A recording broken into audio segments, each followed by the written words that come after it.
안녕하세요. 저는 장성한 세 자녀를 키우고 있는 노모입니다.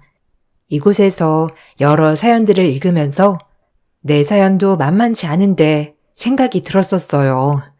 기가 막힌 제 사연을 들려드리고자 이렇게 글을 쓰게 되었습니다. 새 아이들을 키울 때에는 저는 학업에 대한 열의가 대단했습니다. 공부를 열심히 한다는 건 아이들이 그만큼 부지런하면서 끈기가 있다는 걸 보여주는 것이라 생각을 하였죠.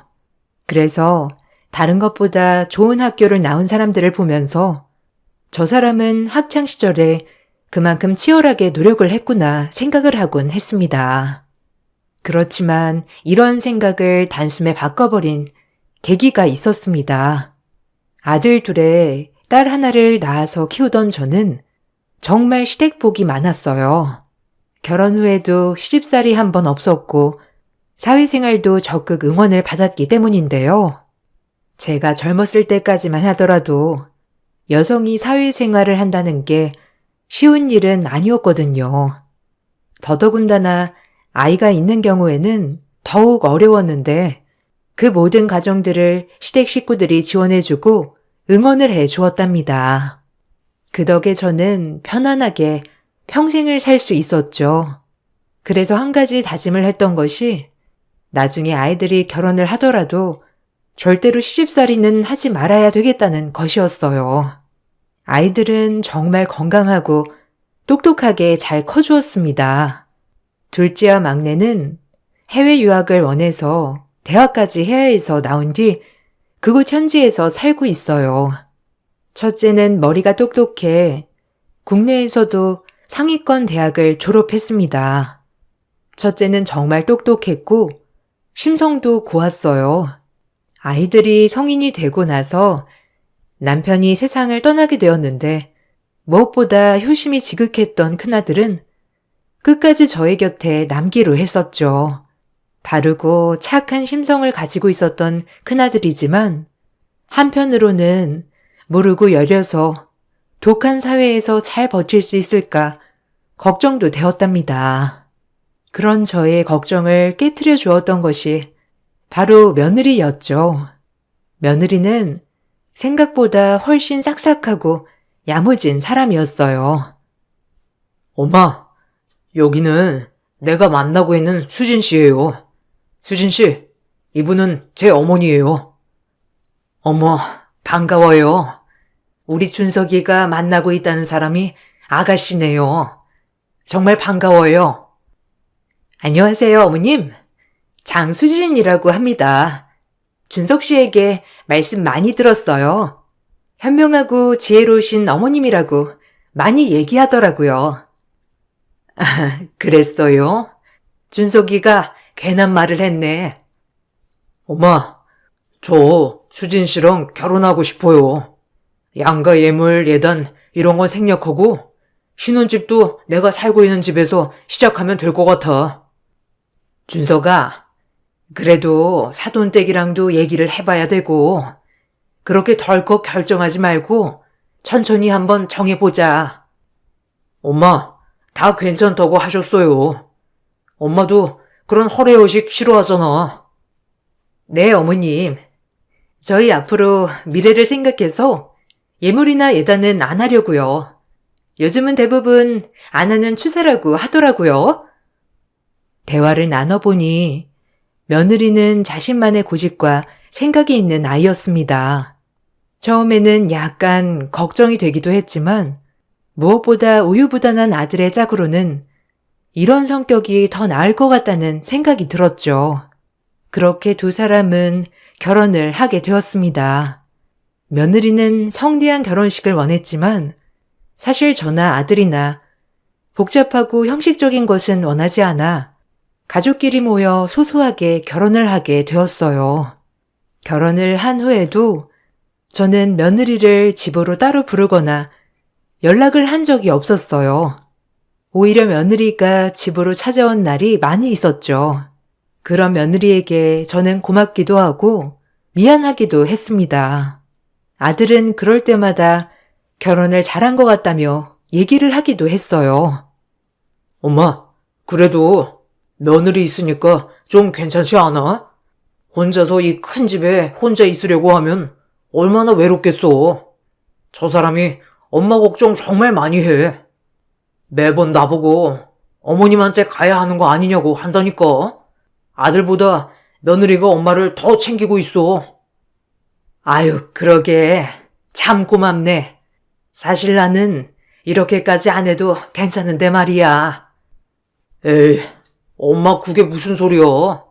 듣는 며느리는 기운 빠지겠어. 이제 엄마도 건강 챙겨야 할 때인데 혼자서는 아무래도 신경 쓰이잖아. 사실 우리도 좀 생각을 해봤는데 주변에 우리 말고는 엄마 돌볼 사람도 없고 그래서 합가하면 어떨까 싶은데. 합가? 아유, 갑자기 무슨 합가야? 수진이랑도 얘기 다 해본 거야? 네, 어머님. 저는 어머님이랑 같이 사는 거 대찬성이에요. 어머님 홀로 계시는데 신경도 쓰이고요. 이렇게 같이 살면 그래도 좀 마음이 놓이지 않을까 싶어요. 아이고, 아서라. 그래도 이렇게 따로 사니까 서로 웃으면서 보는 거지. 같이 살면 볼 꼴 못 볼 꼴 다 보니 사이가 틀어질 수밖에 없다. 나는 아직 건강하고 쌩쌩하니까 벌써부터 합가 얘기할 필요 없어. 아니에요, 어머님. 혹시 제가 불편할까봐 그러시는 거세요?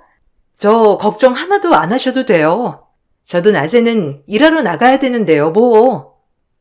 결혼을 하고 나서 얼마 안 지나 며느리는 합가를 요구했습니다. 솔직히 젊은 나이에 시어머니를 모시고 산다는 것이 쉬운 일은 아니라서 저는 여러 가지를 고려해 보았을 때 좋지 않은 선택이라 생각이 들었고 바로 거절을 했죠.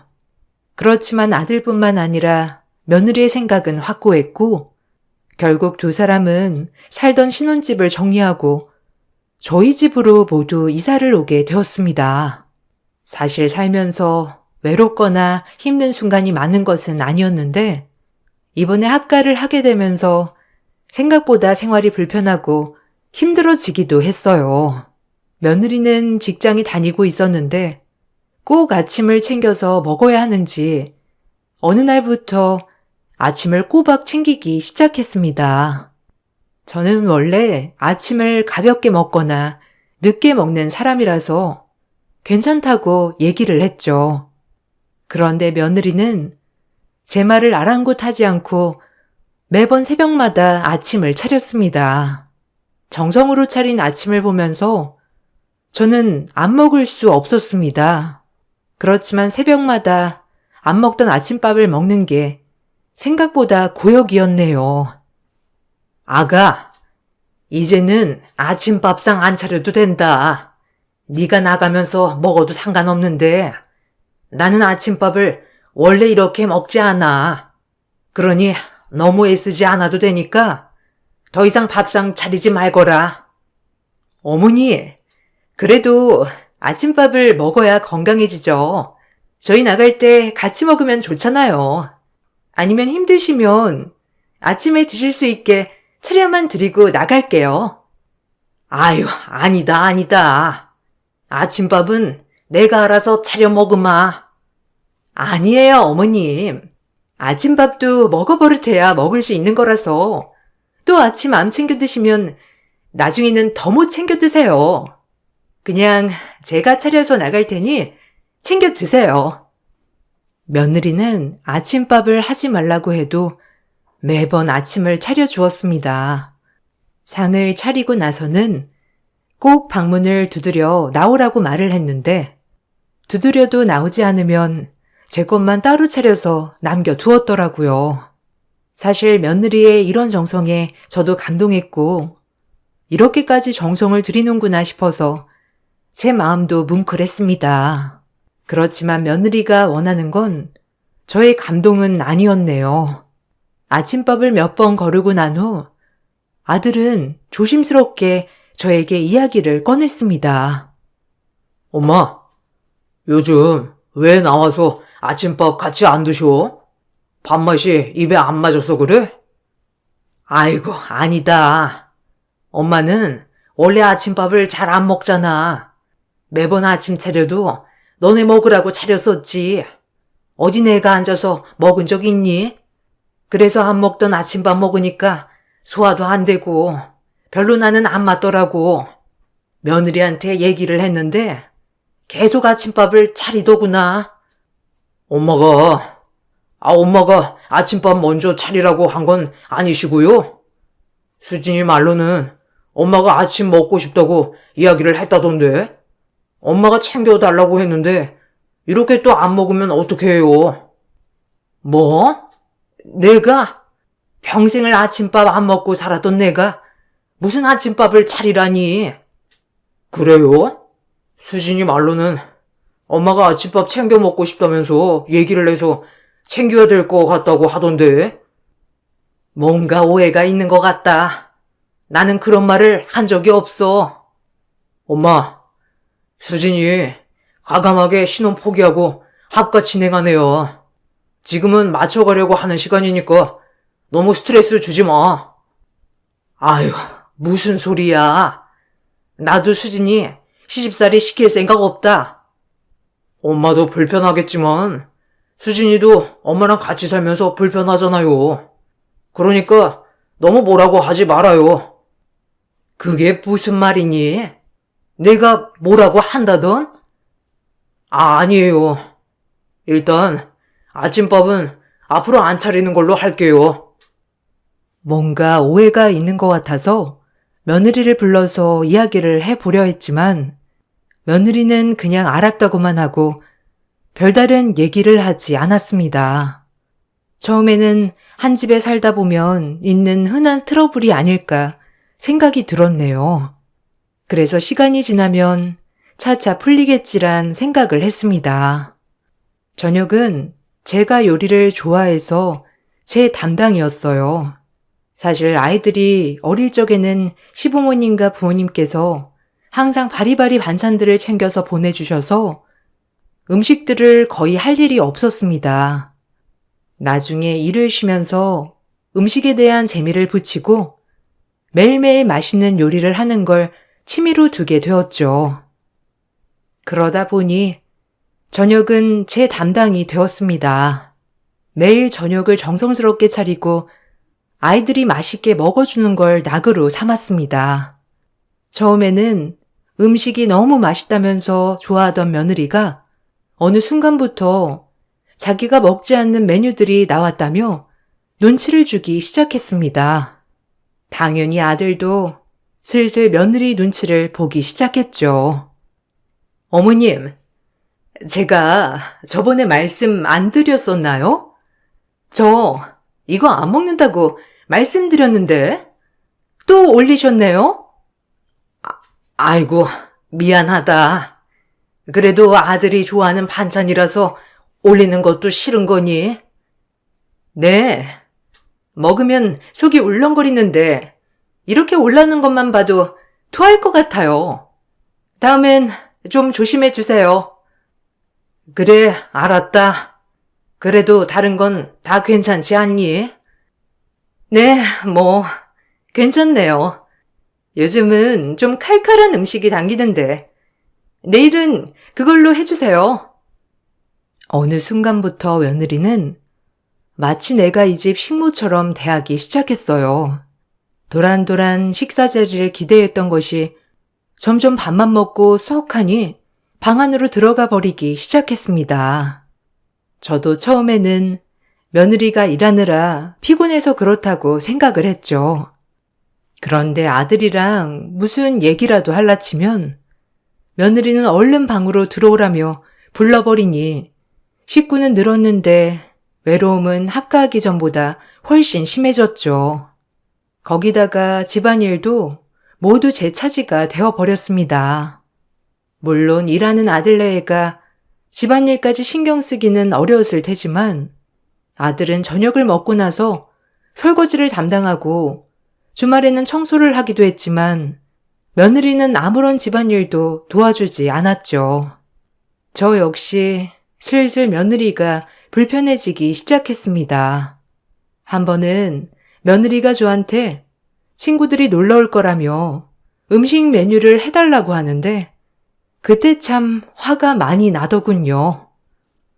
어머님, 이번 주말에 저희 친구들 놀러 오려고 하는데 괜찮죠? 여기에? 뭐, 그러렴. 나는 어차피 약속 있어서 나갈 거니까. 어머님, 나가실 거예요? 언제 나가시는데요? 글쎄, 아침에 일어나면 나가려고 하는데, 왜 그러냐? 아니, 제가 친구들한테 어머니 음식 솜씨가 엄청나다고 자랑을 좀 했거든요. 그러지 마시고 좀 늦게 나가세요. 저희 음식도 좀 해주시고, 일단 메인 메뉴 하나랑 사이드 2개 정도 해주시면 될 것 같아요. 예, 아가. 내가 편한 건 알겠지만, 아무리 그래도 시어머니인데, 친구들 음식까지 해다 바치라는 건 좀 너무하지 않니? 에이, 어머님. 저희 가족이잖아요. 준석 씨 친구들 오면 어머님이 요리 안 해주실 거예요? 저도 가족인데 그 정도는 해주실 수 있잖아요. 준석이 친구가 와도 자기들끼리 음식 해먹지 나보고 해달라고는 안 한다. 거기다가 그날 약속이 있다니까.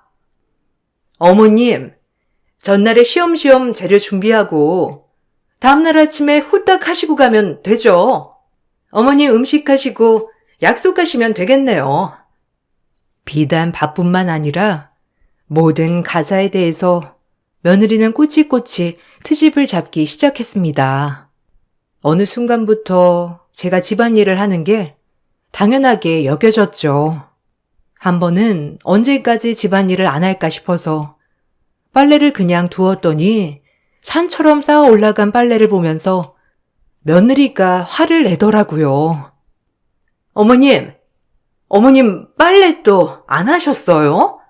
이렇게 놔두면 냄새가 안에 배어서 빨아도 계속 난다고요. 그렇게 걱정되면 네가 빨래를 좀 하려무나. 나는 빨래도 하고 청소도 하고 밥도 해야 되는데 너무 버거워서 못하겠다. 어머님이 버거울 게 뭐가 있어요. 빨래는 세탁기에만 넣으면 세탁되고 건조기도 건조하면 되잖아요. 거기다가 음식하는 건 어머님 취미시니 즐겁게 하시고 설거지는 준석 씨가 하는데 솔직히 어머님이 하는 거 별로 없잖아요. 어머님 이런 것도 귀찮아하시면 나중에 병들어요. 나이 들수록 많이 움직여야 빨리 안 늙죠. 여기에서 더 얼마나 움직이라는 거니? 집안일은 죄다 내가 하고 있는데 그렇게 쉽게 생각하면 네가 세탁기에 빨래 옮겨라도 놓거라. 어머님, 밖에서 일하는 사람한테 집안일까지 하라고 하시는 거예요? 어머님은 집에만 있으시니까 체력 충분하시지만 저는 바깥일도 해서 체력이 좋지 않다고요. 어머님 자꾸 그렇게 말씀하시면 너무 서운해요. 시집살이 이제 시작하시겠다는 거예요?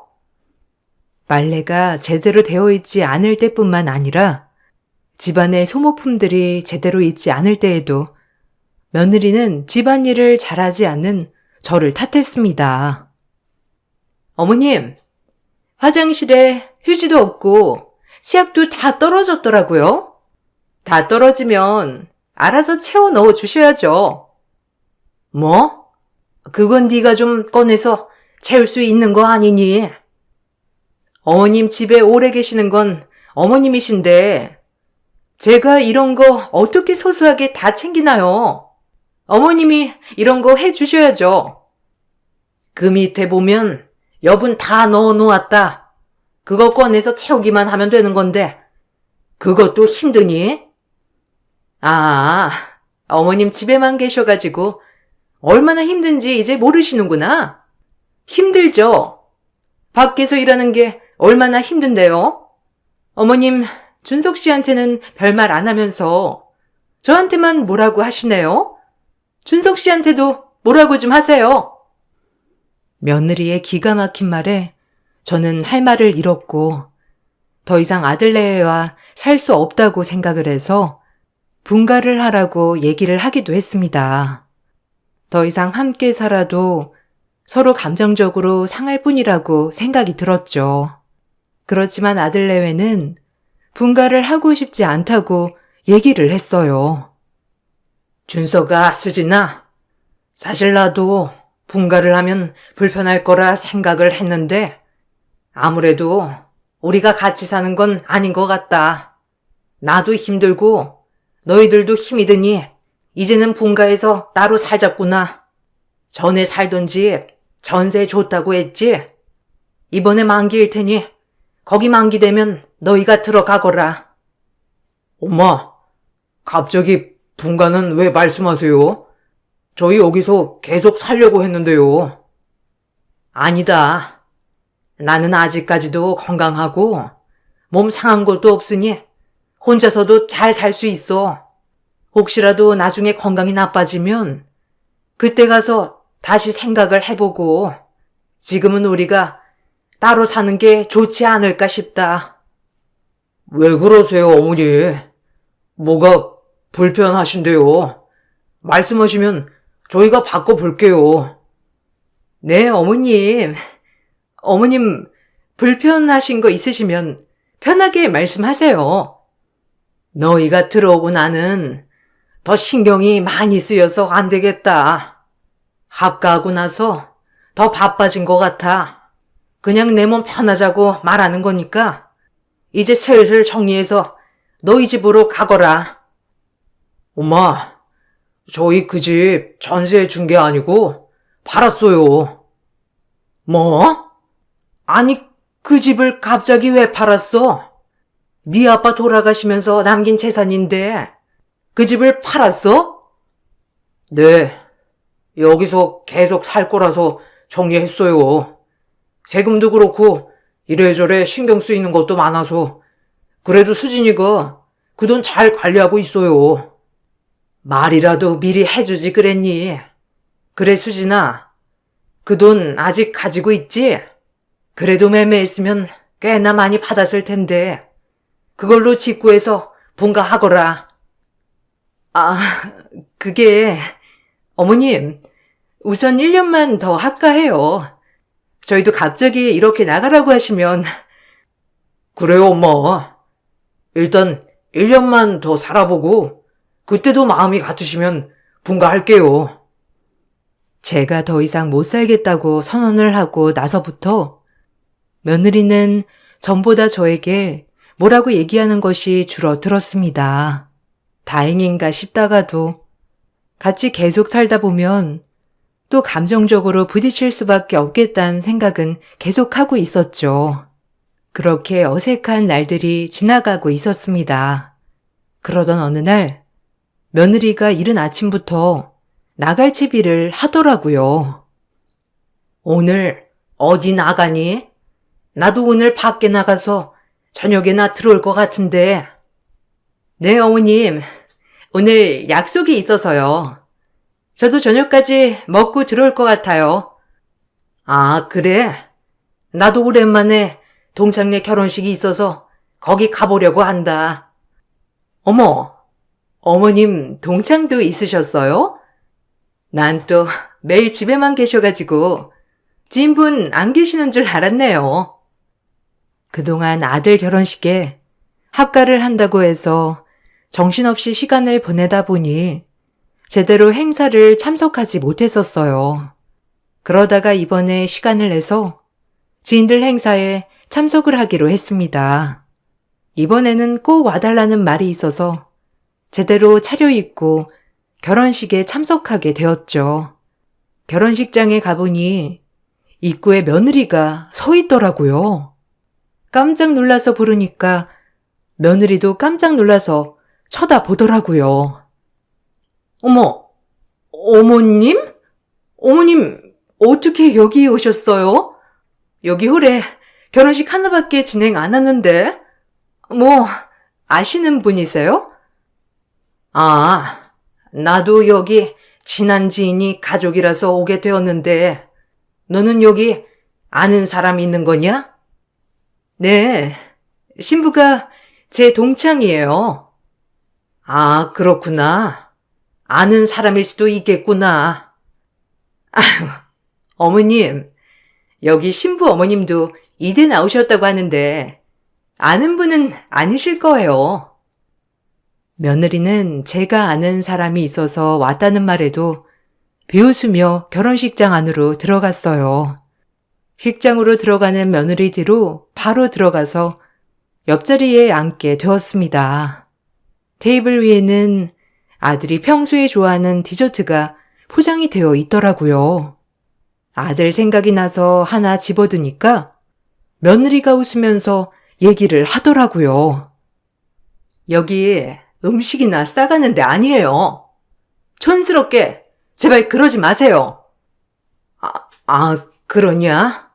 포장되어 있어서 가져가도 괜찮은 줄 알았는데. 어머머, 여기 급이 있지. 이런 거 누가 하나하나 가져가요? 무슨 청소부도 아니고. 며느리는 차갑게 저에게 얘기를 했습니다. 며느리의 말에 주변 사람들도 웅성웅성 대기 시작했죠. 사람들의 이목이 집중되자 저는 너무나 민망한 생각이 들었어요. 저쪽에서 누군가가 저를 쳐다보고 있었는데 얼굴이 어디서 많이 본 얼굴이었어요. 그러던 중 누군가가 며느리 뒤통수를 치면서 소리를 쳤죠. 야, 너 뭐야? 이분 초대 동문 회장님이야. 깍듯이 모셔. 지금 뭐 하는 말버릇이야? 네? 선배님, 이분이요? 이분이 초대 동문 회장님이시라고요? 그래. 뭐 하는 애야, 얘는? 선배님, 인사드립니다. 아, 그래요? 반가워요. 여기 우리 며느리야. 얘가 잘 몰라서 그런 거니 너무 뭐라고 하지 말아요. 아, 그러십니까? 아드님이 결혼을 하셨군요. 몰랐습니다. 아, 우리가 가족끼리만 결혼식을 올려서 아무한테도 얘기 안 했어요. 며느리는 깜짝 놀라서 쳐다보았습니다. 낯익다 생각했던 얼굴은 바로 제 후배였어요. 사회활동을 할 적에는 어느 정도 얼굴을 알고 있었는데 시간이 지나서 가물가물했었죠. 결혼식을 초대했던 사람은 바로 며느리의 이대 동기 딸의 엄마였습니다. 바로 제가 친하게 지냈던 같은 과 후배였어요. 며느리는 제가 이대를 나왔다는 걸 전혀 모르고 있더라고요. 제가 다른 사람들과 인사를 나누는 사이에 며느리는 사색이 되어서 나가 버렸습니다. 저는 집에 돌아오면서 아들에게 전화를 걸어 물어봤죠. 오늘 후배 딸이 결혼하는 곳에서 수진이를 만났어. 근데 수진이는 내가 이대에 나온 걸 모르더구나. 얘기를 한 번도 안 했던 거니? 아, 전에 한번 얘기했던 것 같은데. 스쳐 지나가듯이 말해서 잘 몰랐나 봐요. 왜요? 하긴 엄마 후배면 거기에 이대 사람들도 많이 왔겠네요. 그래, 후배들이 정말 많이 왔더구나. 거기 딸도 이대 졸업을 했거든. 그래요? 수진이는 엄마도 말 안 하고 그랬으니 몰랐을 수도 있겠어요. 굳이 학벌을 얘기하고 싶진 않아서 안 했던 건데. 그렇구나. 아무튼 오늘 좀 놀랐을 거다. 나중에 말하면 잘 얘기해 보거라.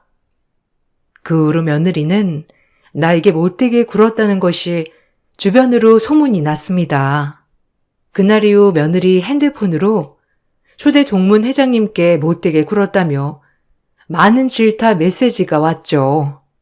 특히나 결혼식을 가족들만 했던 며느리 동창들은 며느리가 말하는 말만 믿고 못된 시어머니와 합가를 하는 줄 알았는데 그게 아니란 걸 알고 며느리는 계속해서 질타를 받게 되었나 보더라고요.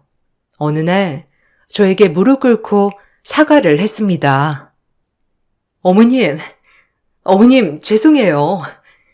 제발 다른 분들에게 해명 좀 해주세요.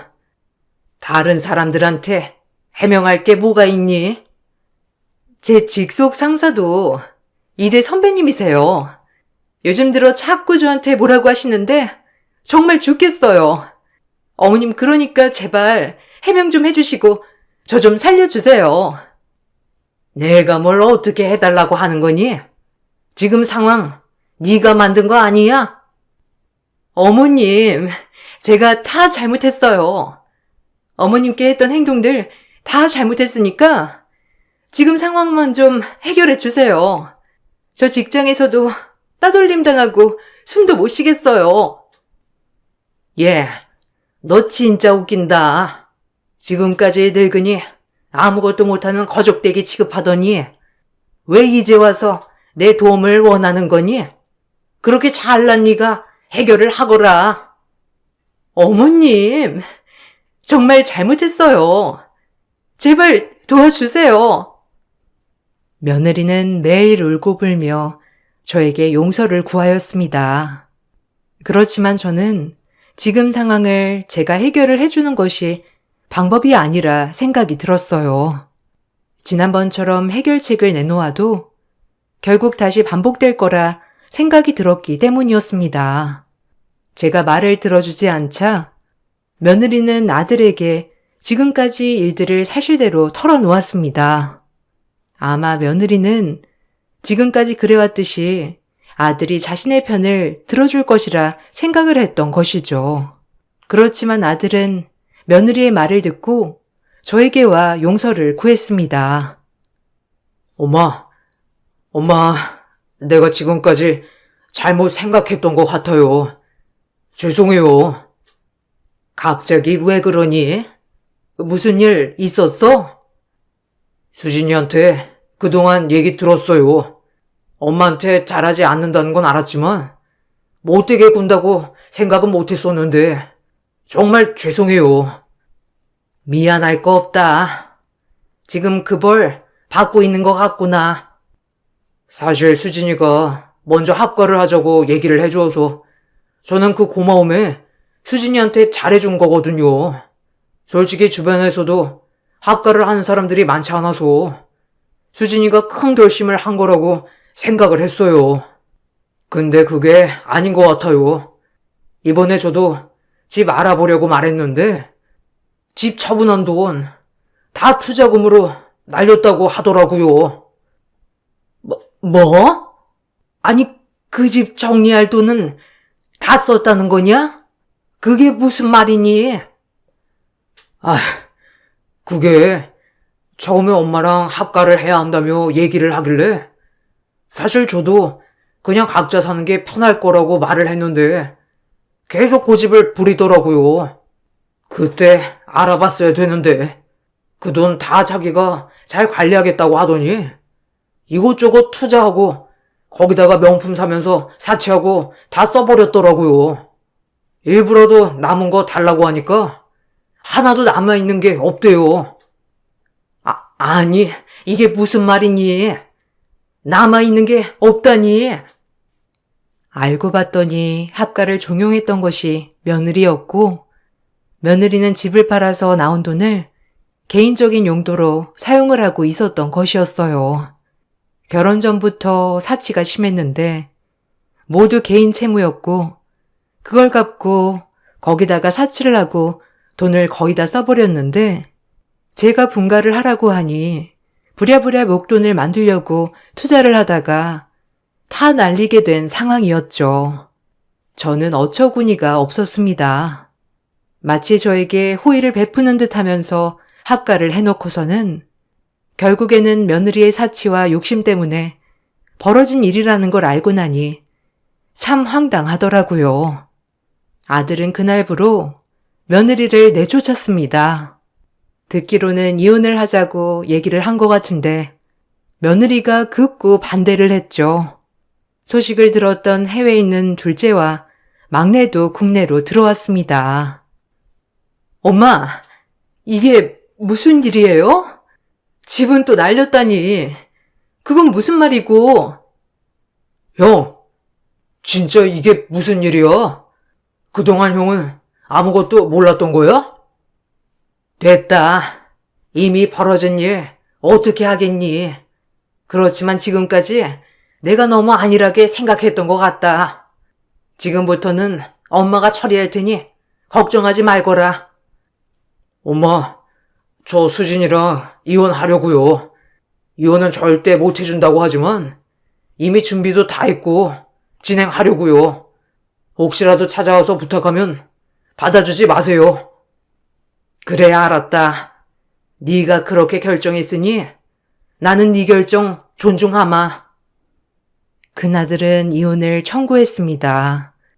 이혼 청구가 갔다는 소식이 들어오면서 며느리는 혼비백산해서 매일 집 앞에 찾아왔죠. 아들은 계속해서 며느리를 돌려보냈습니다. 아들이 전혀 자신의 말을 들어주지 않으니 며느리는 저에게 연락을 해오기 시작했어요. 어머님, 아들 이혼시키셔야 되겠어요? 겨우 제가 그때 한 말 때문에 이렇게 부부 사이 갈라놓으셔야 되겠냐고요. 너는 아직도 정신 못 차렸구나. 그것 때문에 내가 너희 가른다고 생각하는 거니? 그게 아니면 갑자기 준석 씨가 그러는 이유가 뭔데요? 그것 때문이잖아요. 아들한테 불쌍한 척 며느리가 그랬다 다 고자질 하신 거 아니에요? 꼰질러? 참나. 먼저 얘기한 건 너 아니니? 난 그 일에 대해서 언급도 한 적 없다. 거기다가 준석이 아빠가 남긴 집도 팔고 그 돈 네가 다 써버렸다며? 그건 이혼 사유가 된다고는 생각도 안 하는 거냐? 그건 살다 보면 조금 쓸 수도 있는 거지. 그거 가지고 이혼하자고 할 사람 아니에요. 정말 뻔뻔하구나. 네 뻔뻔함에 내가 더 이상 할 말이 없다. 이혼을 하든 안 하든 그건 내 상관 아니고 뻔뻔하게 전화하지 말거라. 내가 네 마음에 들지 않았듯이 아들 마음에도 네가 들지 않은 걸 내가 어떻게 하라는 거니? 어머님, 이건 어머님이 얘기하셔가지고 조용해서 그런 거밖에 없어요. 준석 씨는 저 배신할 사람 아니라고요. 지금 이혼하면 저는 뭐 먹고 살라고요. 어머님 때문에 저 직장에서도 찍혔는데. 그건 네가 알아서 해야지. 왜 나한테 말하니? 식모 취급하던 애가 어디 갔는지 모르겠다. 며느리는 아들의 마음을 돌려달라며 얘기를 해왔지만 저는 아무런 대답도 하지 않았습니다. 아들은 며느리에게 끝까지 청구를 했습니다. 시어머니에게 부당 대우를 했던 것과 재산을 탕진했던 것 등을 토대로 이혼을 청구하였고 모든 사유가 며느리에게 있었기 때문에 받아들여지게 되면서 이혼을 하게 되었죠. 거기다가 며느리는 위자료를 지불해야 했고 재산 분할을 하지 못했습니다. 인맥으로 회사 업무를 보고 있었던 며느리는 그날 이후로 소문이 나면서 직장도 그만두게 되었다고 하네요. 이번 일을 계기로 저는 공부를 열심히 했던 것이 그 사람의 인성이 아님을 알게 되었습니다. 덕분에 큰아들뿐만 아니라 둘째 딸과 막내 아들도 모두 한국으로 들어와 함께 살게 되었네요. 욕심이 과하면 해가 될 수 있다는 말이 맞는 것 같습니다. 저의 긴 사연 들어주셔서 감사합니다. 여러분들도 행복하게 잘 지내시길 바라겠습니다. 안녕하세요. 30대 분당 사는 여자입니다. 저는 어려서부터 남에게 아쉬운 소리 하나 안 하고 자랐어요. 물론 부모님 덕도 있지만 제 성격도 남에게 아쉬운 소리를 하는 성격은 아니었어요. 사이 좋은 부모님 밑에 저 하나 외동딸을 낳고 부모님은 도란도란 살아가셨어요. 어려서 엄마는 남들에게 이름만 대면 알만한 디자이너였고 아빠도 통역을 하시는 외교관이었기에 세상 남부러울 것 없이 자랐죠. 그래서 학창시절엔 종종 친구들이 공주라고 우스갯소리로 부를 정도로 부유하게 자랐답니다. 아빠와 엄마는 엄마가 외국 출장을 갔다가 만났다고 했어요. 이국적인 엄마 얼굴에 아빠가 반해 쫓아다녔다고 했죠. 그렇게 남들이 볼 때 인꼬 부부처럼 저희 집은 늘 화목했습니다. 그런 친구들은 저를 제일 부러워하기도 하였고, 저 역시도 저희 집이 늘 자부심이 될 정도로 항상 특별하다고 생각하며 살았죠. 그리고 저 역시 마찬가지로 엄마의 뒤를 이어 멋진 디자이너가 되어야겠다고 생각하며 공부를 열심히 하였어요. 다행히 엄마의 피를 물려받아 미술에 재능이 있어 엄마조차도 기특해 여기셨죠. 우리 연희는 꼭 나 어렸을 때 보는 것 같단 말이야. 우리 연희는 엄마보다 더 유명하고 세계적인 디자이너가 되어야 해. 당연하지. 내가 누구 딸인데. 나도 엄마처럼 멋진 디자이너가 될 거야. 그래서 옷도 만들고 가방도 만들고 지갑도 만들 거야. 그래, 우리 딸은 뭐든 잘할 거야. 엄마가 너 보는 맛에 산다 하죠. 평생 속 한번 안 썩이고 기특하게 자라줘서 고마워. 집도 부유하였지만 엄마 아빠도 늘 감정 표현에 솔직하신 분들이었기 때문에 저에게 늘 사랑을 주셨어요. 그 덕분에 저도 밖에 나가면 너 사랑 많이 받고 자랐지? 라는 말을 들을 정도로 남들은 절 사랑스럽다고 칭찬했죠. 친구들은 늘 앞다투어 저와 놀려고 했고, 솔직히 학창시절엔 또래 친구 관계에 있어서 특별히 스트레스를 받지 않고 지낼 수 있었어요. 남들이 앞다투어 저와 친해지려고 하는 통에 저 역시 학교 생활이 편하기도 하였죠. 이런 부분에 있어서 부모님께 늘 감사하는 마음이었습니다. 연희야, 오늘 너희 집 가서 우리 숙제하자. 그리고 끝나고 너희 집 아줌마가 해준 떡볶이 먹고 싶어. 가자. 그래, 좋아. 이따가 그럼 학교 끝나고 우리 집 가자. 나도 요새 아줌마가 해준 떡볶이 먹고 싶었는데 딱이네. 나도 오늘 가도 돼? 너 왜 진숙이하고만 놀아? 나랑도 놀아야지. 연희는 오늘 내가 찜이야. 나도 갈래. 그래, 너도 같이 가자. 어차피 다 같이 놀아야 재밌잖아.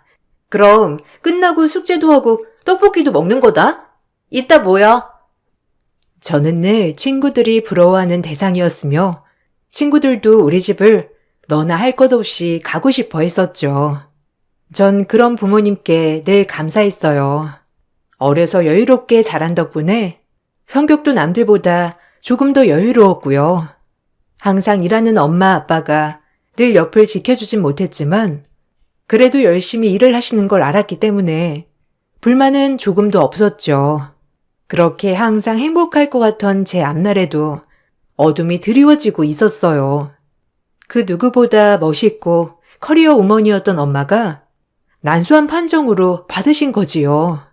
다행히 제가 학교를 졸업할 때쯤이라 사춘기는 지난 시절이었지만 늘 건강하고 밝았던 엄마에게 이런 암이란 무서운 병이 찾아오고 저희 집은 급격히 바뀌기 시작했죠. 내가 암이라니 말도 안 돼. 여보, 아니라고 말해줘요. 내가 무슨 잘못을 했길래 암에 걸린 거죠? 난 열심히 일하고 당신 뒷바라지하고 우리 연이 잘 키운 죄밖에 없는데 왜 내가 암이라뇨? 우리 연이 시집도 보내야 하고 내가 이렇게나 젊은데. 진정해. 그래도 치료법도 있다고 하고 아직은 살 수 있는 희망이 더 많다고 하니 당신 좀 마음 좀 추스러야겠소. 여성의 암 중에서도 가장 생존율이 낮은 암이기에 저 역시도 암담했어요. 항상 옆에 있던 엄마가 없으면 어떡할까라는 기분으로 하루하루 피말리는 심정으로 살았죠. 엄마는 난소암 중에서도 생존율이 30% 정도 된다는 난소암 3기였어요. 정말 청천벽력이었죠. 제가 옆에서 엄마에게 힘이 되어드리고 싶었지만 그러지 못했어요. 슬퍼하는 엄마 곁에서 저 역시 웃을 자신이 없었기 때문이죠. 아빠와 전 슬퍼하는 엄마 옆을 묵묵히 지키는 것 말고는 할 게 없었습니다. 하지만 그렇게 아픈 와중에도 엄마는 늘 제 걱정뿐이었죠. 우리 딸, 이제 대학도 가야 하는데, 내가 아직 해줄 것도 많은데, 엄마가 암에 걸려서 어떡해? 미안해, 우리 딸. 엄마가 왜 미안해? 왜 그게 엄마 잘못인데? 엄마는 엄마 몸만 신경 써. 이제 일도 그만하고, 좀 몸 좀 챙기란 말이야. 평생 우리 위해서 일만 하고, 끼니도 거르면서 일하니까 병이 나지, 어? 이젠 엄마 몸 돌봐, 제발. 내 걱정은 그만하고, 나도 그 송인이야. 그래. 연희 말대로 이제 당신은 당신 몸이나 신경 써요, 제발. 이제 우리 걱정 그만하고 당신 하나만 신경 쓰란 말이야. 이렇게 살아서 뭐하나? 당신이랑 연희한테 민폐만 끼치면 안 되는데, 항암 치료 시작하고, 나 머리도 많이 빠지겠지? 엄마는 머리 빠져도 예쁠 거야. 그러니까 그런 걱정은 절대 하지 마. 지금은 몸이 낫는 게 우선이잖아, 안 그래? 연희야, 엄마 너무 무서워. 그래도 우리 연희 대학교 입학하는 것도 기쁘게 축하해주고, 엄마가 만든 옷도 선물해주고 싶었는데, 대학 가는 기념으로. 너무 미안해, 아픈 엄마라서. 대학교 가면 조금 더 엄마가 신경 써주려고 했는데. 엄마는 그 와중에도 저와 제 아빠를 걱정하셨어요. 밥은 어떡하냐부터 시작해서 아직 저의 앞날이 구말리 같은데 중간에 엄마가 없다고 하면 우리 딸 어떡할까라는 걱정 말이죠. 저 역시도 이런 부분은 전혀 생각하고 싶지도 않았지만 일단 엄마의 건강관리에 집중해야 하기 때문에 오로지 엄마 하나만을 신경 썼죠. 엄마는 다니던 모든 일을 그만두시고 철저히 암 치료에 전념했습니다. 그리고 저와 아빠는 그런 엄마만을 생각하며 옆에서 지켜주었죠. 엄마는 고통스러운 암 제거 수술이 끝이 나고 항암에 들어갔어요. 항암에 들어가자 급격히 기운이 노쇠하였고 그런 엄마를 지켜보다 아빠는 도저히 안 되겠는지 엄마에게 제안을 하나 하였죠. 자기 몸도 이렇게 안 좋은데 혹시 나랑 같이 시골에 내려가는 게 어때? 아무래도 도시보단 몸 치유하는데 시골이 나을 것 같아. 그래, 아빠 말이 맞아. 엄마랑 아빠랑 시골 내려가서 좋은 공기 마시면서 좋은 음식 먹고 하다 보면 엄마도 기운 차릴 수도 있고. 시골? 아휴, 한 번도 생각 안 해봤는데. 그럼 연희는 어쩌고? 학교도 다녀야 하는데 시골에서 다니는 건 무리잖아. 나야 뭐 근처 학교 앞에서 자취해도 되는 거지, 엄마. 지금은 엄마만 생각하라니까. 엄마가 건강해야 나도 행복해. 그래, 지금은 당신 몸만 생각할 때야. 당장 시골 쪽으로 집 알아볼게. 당신은 당신 몸만 신경 써. 알겠지? 그렇게 아빠와 엄마는 시골에 집을 얻어 내려가셨죠. 아빠도 모든 일을 접고 엄마와 함께 한다는 마음으로 내려가신 거기 때문에 열심히 살 집을 알아보았고 엄마 아빠 두 분이 살 수 있는 조그만 전원주택을 사셨어요. 그리고 아빠도 하던 일을 다 접고 엄마와 함께 농사일을 시작하셨죠. 주기적으로 햇빛도 받고 건강하게 키운 수확물로 식사를 하니 엄마의 건강은 눈에 띄게 좋아지기 시작했습니다. 하지만 엄마는 본인이 하던 디자이너의 일을 완전히 놓아버린다는 상실감도 크셨죠. 옆에서 응원해 드리는 것밖에 없었습니다. 엄마, 얼굴이 너무 좋아진 것 같아. 항암 열심히 하고 있는 거지? 그래도 지난번에 봤을 때보다 안색이 좋아졌어. 그럼 여기 시골이 엄마랑 잘 맞는지 밥도 잘 먹히고 긍정적으로만 생각하게 되더라고. 덕분에 너무 좋아. 다행이다. 엄마가 좋다고 느끼면 그게 최고지 뭐. 와, 이건 엄마랑 아빠가 수확한 무로 만든 석박지야? 진짜 너무 맛있다. 그래도 엄마가 조금만 더 괜찮아지면 하던 일도 이어서 하고 싶은데 아직까진 기력이 없어서 이러지도 저러지도 못하는구나. 엄마는 실력이 있는데 뭘 그래. 언제든 다시 디자이너 할 수 있어. 난 엄마 믿어. 그냥 지금은 엄마 몸에만 신경 써. 알겠지? 엄마와 아빠는 그렇게 시골살이를 본격적으로 시작하셨고, 저도 열심히 대학 생활을 해나갔습니다. 간간히 통화를 하며 안부를 물었을 때 엄마가 눈에 띄게 밝아진 모습을 보여서 저도 걱정을 한시름 놓기 시작했죠. 조금씩 집안이 안정을 찾게 되자 저 역시도 마음이 편했어요. 그렇게 저도 안정을 찾아갈 무렵 저에게 사랑이 찾아왔어요. 다른 과 선배였지만 자상하고 배려 깊은 모습에 반해 사랑을 시작하였죠. 남자친구는 저희 엄마 아빠가 시골에 사는 걸 알고 있었기 때문에 도시에서의 외로움을 덜어주었어요. 저에게 남자친구가 생겼다고 하자 엄마 아빠는 깊은 축하와 함께 서울에 혼자 있는 저에게 마음 한 곳 의지할 때가 생긴 것 같아 기쁘다고 말하였죠. 그렇게 연애를 시작하게 되었고 연애와 함께 대학 졸업도 같이 하게 되었죠. 졸업 축하해. 그리고 졸업과 동시에 취업도 축하해. 삼성 UX 디자이너가 되기 쉽지 않았을 텐데. 대단해. 아주 멋져. 아니야. 오빠가 많이 옆에서 응원해줬잖아. 그리고 시골에 계신 엄마 아빠 생각도 났고 내가 당연히 열심히 했어야지. 아, 부모님이 농사 지으신다고 했었나? 나도 한번 인사 가고 싶은데 괜찮을까? 너무 놀라시려나? 아, 나중에. 엄마가 몸이 괜찮아지신 지가 그렇게 오래되지 않아서 조금 더 몸조리하고 천천히 소개해 줄게. 남자친구는 대학을 졸업하던 날 저희 부모님을 뵙고 싶어 했죠. 하지만 아직까지 확신이 없던 저로서는 만남을 뒤로 미뤘어요. 남자친구 덕분에 먼 타지 생활을 행복하게 보낼 수 있었지만 저에겐 아직 이루고 싶은 것들이 매우 많았으니까요.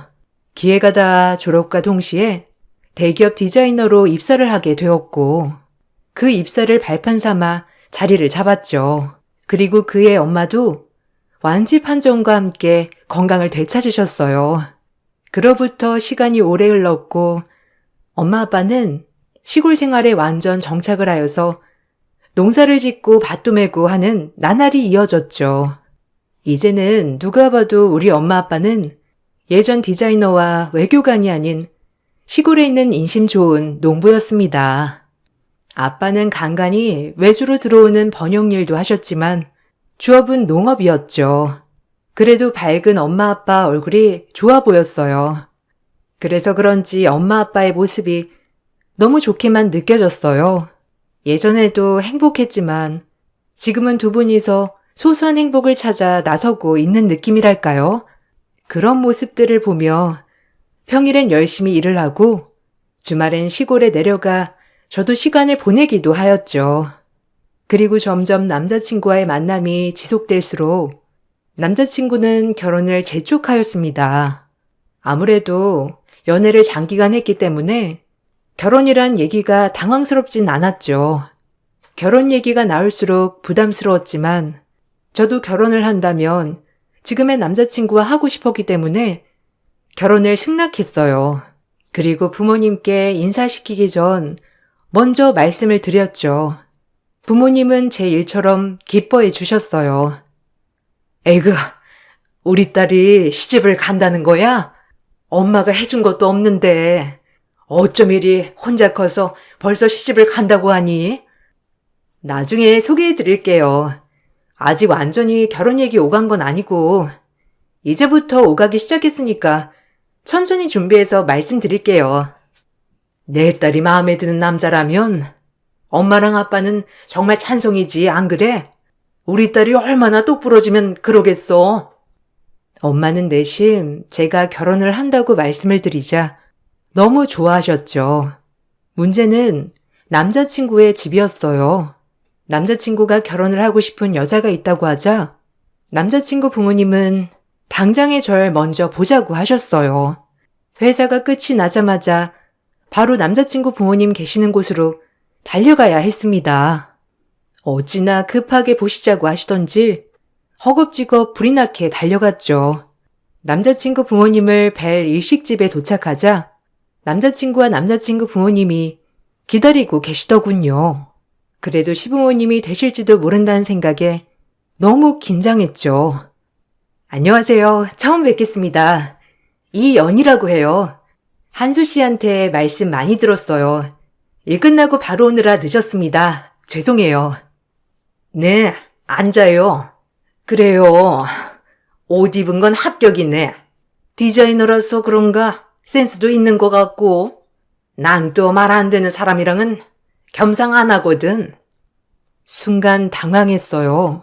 전 아주머니 입에서 나온 말이 무슨 소리인지 싶었죠.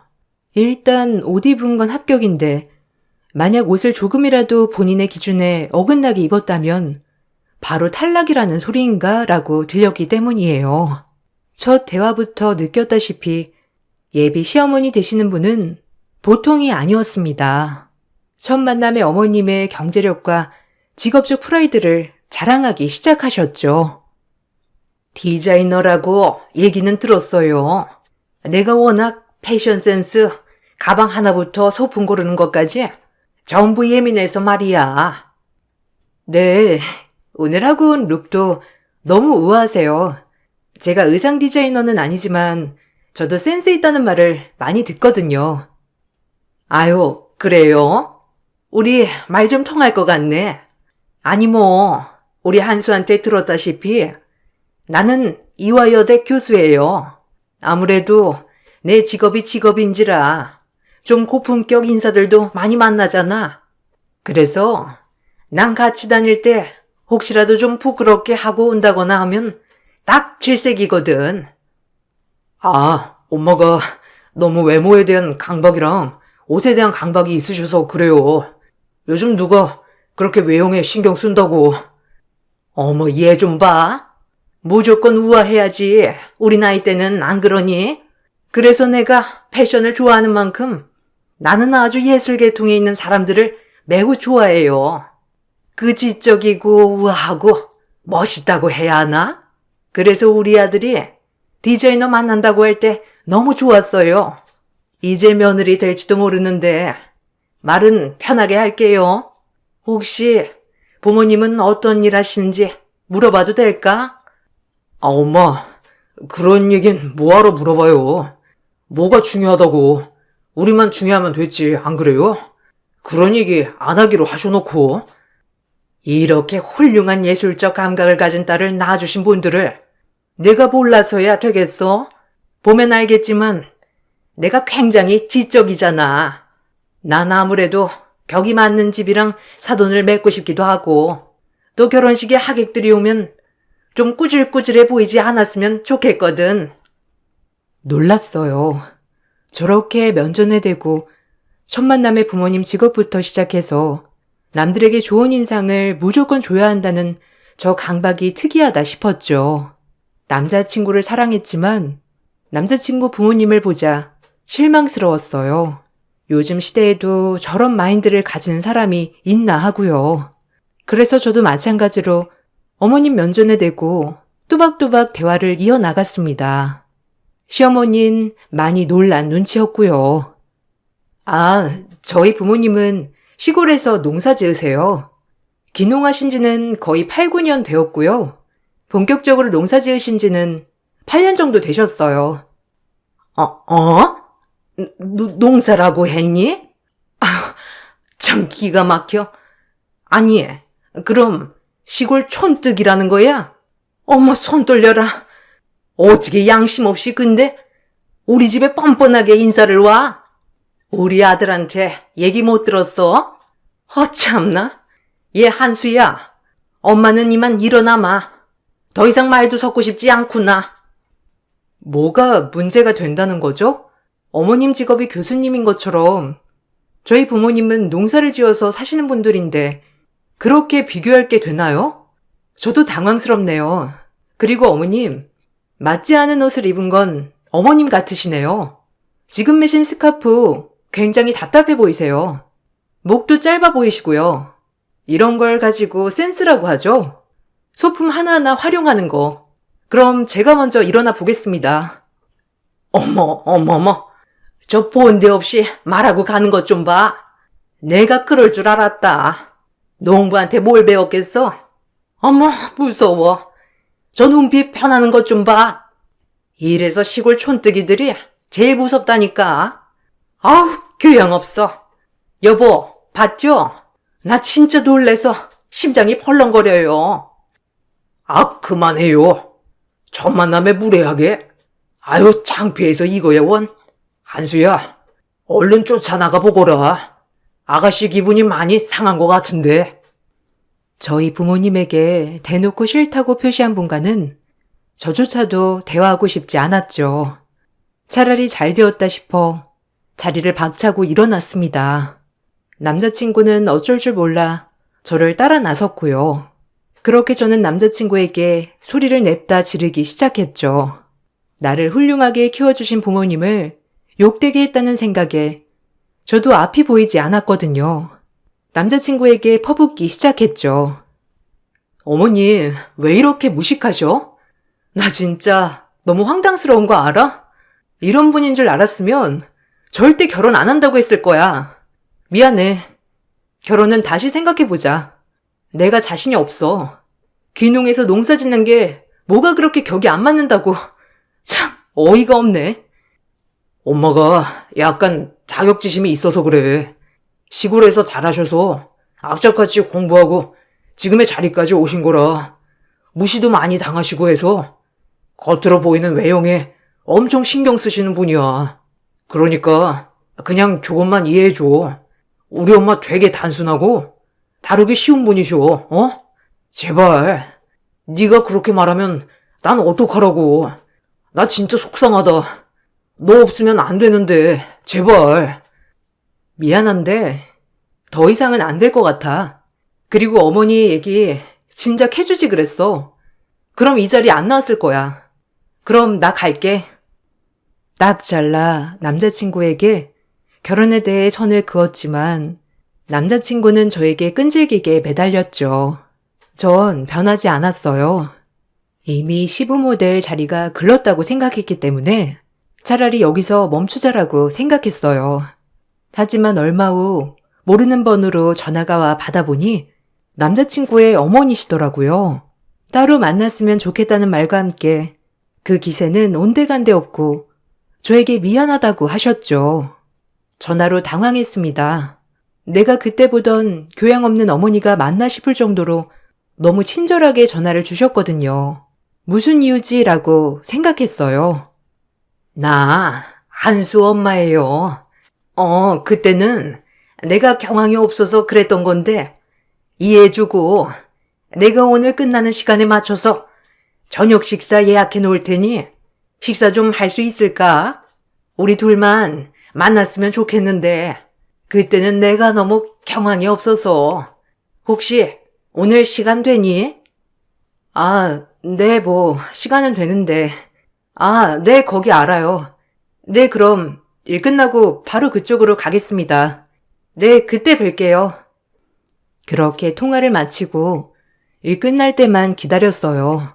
그리고 일이 끝나고 음식점으로 향했는데 어머님은 그때와는 너무 다른 태도로 저를 반겨주셨죠. 완전히 다른 사람인 줄 알았어요. 얼떨떨해하며 자리에 앉자 남자친구 어머니는 저에게 미안하다고 대뜸 그러시더라고요. 미안해. 내가 그렇게 말했으면 안 됐는데 일단 우리 한수가 연희 너를 포기 못한다고 하니까 나도 생각을 달리 해봤어. 그래도 아들이 좋다는데 아들이 좋다는 사람이랑 결혼시킨 게 맞는 것 같고 내 발언은 없던 걸로 해주겠니? 내가 경솔했어. 아니요, 죄송해요. 어머님 이미 마음부터 그렇게 생각하고 계시는데 이미 없던 말이 되나요? 저도 그때 너무 무례하게 군 것 같아서 죄송하다고 말씀드리려고 나왔어요. 죄송합니다. 그리고 한수 씨는 제가 설득할 테니 걱정 마세요. 어머님도 격에 맞는 며느리 들이셔야죠. 그리고 사돈댁 직업도 보셔야 하고요. 저희 엄마 아빠는 시골에서 농사 지으시는 분들이라 안 맞을 것 같네요. 내가 미안하대도 어떻게 하면 화풀 내? 그때는 내가 아무래도 기강 좀 잡고 싶었나 보다. 그렇게 생각해주면 안 되겠니? 계속되는 남자친구 어머니의 사과에 마음이 약해졌죠. 마음은 안 그러신 분인데 그럼 말을 좀 세게 하시는 건가 싶었어요. 그렇게 사과를 받고 저는 생각을 다시 고쳐 먹었죠. 저렇게 사과까지 하시는 분이면 믿어볼만 하겠다는 생각이 들어서요. 그러고 나서 결혼 준비를 이어갔습니다. 신혼집을 구하고 혼수도 구하러 다녔죠. 저희 엄마 아빠는 하나라도 도와주고 싶어 했어요. 이미 젊었을 때 모아놓은 돈은 여유가 많으셨기 때문에 저 하나 시집 보내는 일은 문제가 되지 않았죠. 그렇게 결혼 준비를 하고 시댁과는 마찰이 없어 그때 빚은 갈등이 깨끗이 풀린 줄 알았습니다. 그리고 대망의 상견례 날이 되었죠. 저희 부모님은 그래도 저의 결혼에 혹시라도 피해가 갈까 싶어 그저 조심조심하는 모습이었어요. 저희가 먼저 도착을 하고 앉아서 시부모님을 기다리고 계시는데 뒤이어 남자친구와 남자친구 부모님이 등장하였죠. 그리고 저희는 인사를 나누게 되었어요. 아, 오셨어요? 엄마, 아빠, 한수 씨. 그리고 한수 씨네 부모님들이세요. 오시느라 힘드셨죠? 얼른 앉으세요. 어머, 안녕하세요. 연희한테 말씀 많이 들었어요. 인상이 너무 좋으시네요. 우리 한수군도 그렇고 반가워요. 아, 네, 안녕하세요. 처음 뵙겠습니다. 저희가 먼저 온다고 온 건데 너무 늦은 거 아닌가 모르겠네요. 앉으시죠, 그럼. 아유, 당신은 이 정도도 빨리 온 거지 뭘 그래요. 여기서 거기 오는데 시간이 얼마나 걸리는데 이런 거 양해 안 해주실까 봐. 처음 뵙겠습니다. 전 한수 모친이고요. 이화여대 교수예요. 교수 아시죠? 그 대학생들 가르치는. 놀라셨을래나? 남자친구 어머니는 그 자리에서 굳이 소개를 안 해도 되는데 본인이 직접 교수라며 언급하시고 엄마에게 악수를 청했죠. 하지만 저희 엄마는 디자이너를 하며 고위계층 사람들을 많이 상대하셨고 고위계층 사람들의 옷이며 신발, 구두, 가방, 지갑 모두 다 디자인해 주시는 그런 유능한 분이셨기 때문에 오히려 그런 시어머니의 길을 눌러버리셨습니다. 아무리 기농을 하셨어도 역시 한번 카리스마는 영원한 카리스마더라고요. 시어머니의 말을 듣자마자 아, 이 쎄한 느낌은 뭐지? 라고 생각도 했고요. 네, 반갑습니다. 패션 센스 좋으시네요. 연희 말대로 옷을 참 사랑하시는 것 같아요. 보기 좋으세요. 아무래도 저희는 보이는 직업이다 보니까 신경을 안 쓸 수가 없네요. 아, 제 직업 듣고 놀라셨나요? 약간 주눅 같은 건 안 들으셔도 돼요. 주변에서 교수 만나기는 쉽지 않겠지만 애들로 맺어진 인연 어쩌겠나요? 아, 제 여동생이 교수거든요. 그리고 제 친한 친구도 이화여대 교수인데 크게 놀랍지는 않네요. 저희 엄마도 보통 분은 아니셨기에 이를 갈고 참는 게 보이더라고요. 우아하게 엄마는 계속 어머님을 매기셨죠. 어머님은 엄마가 조곤조곤 대답을 하자 크게 불쾌하였는지 엄마 아빠의 농업에 대해 공격하기 시작했습니다. 약간 천민들 대하는 것처럼요.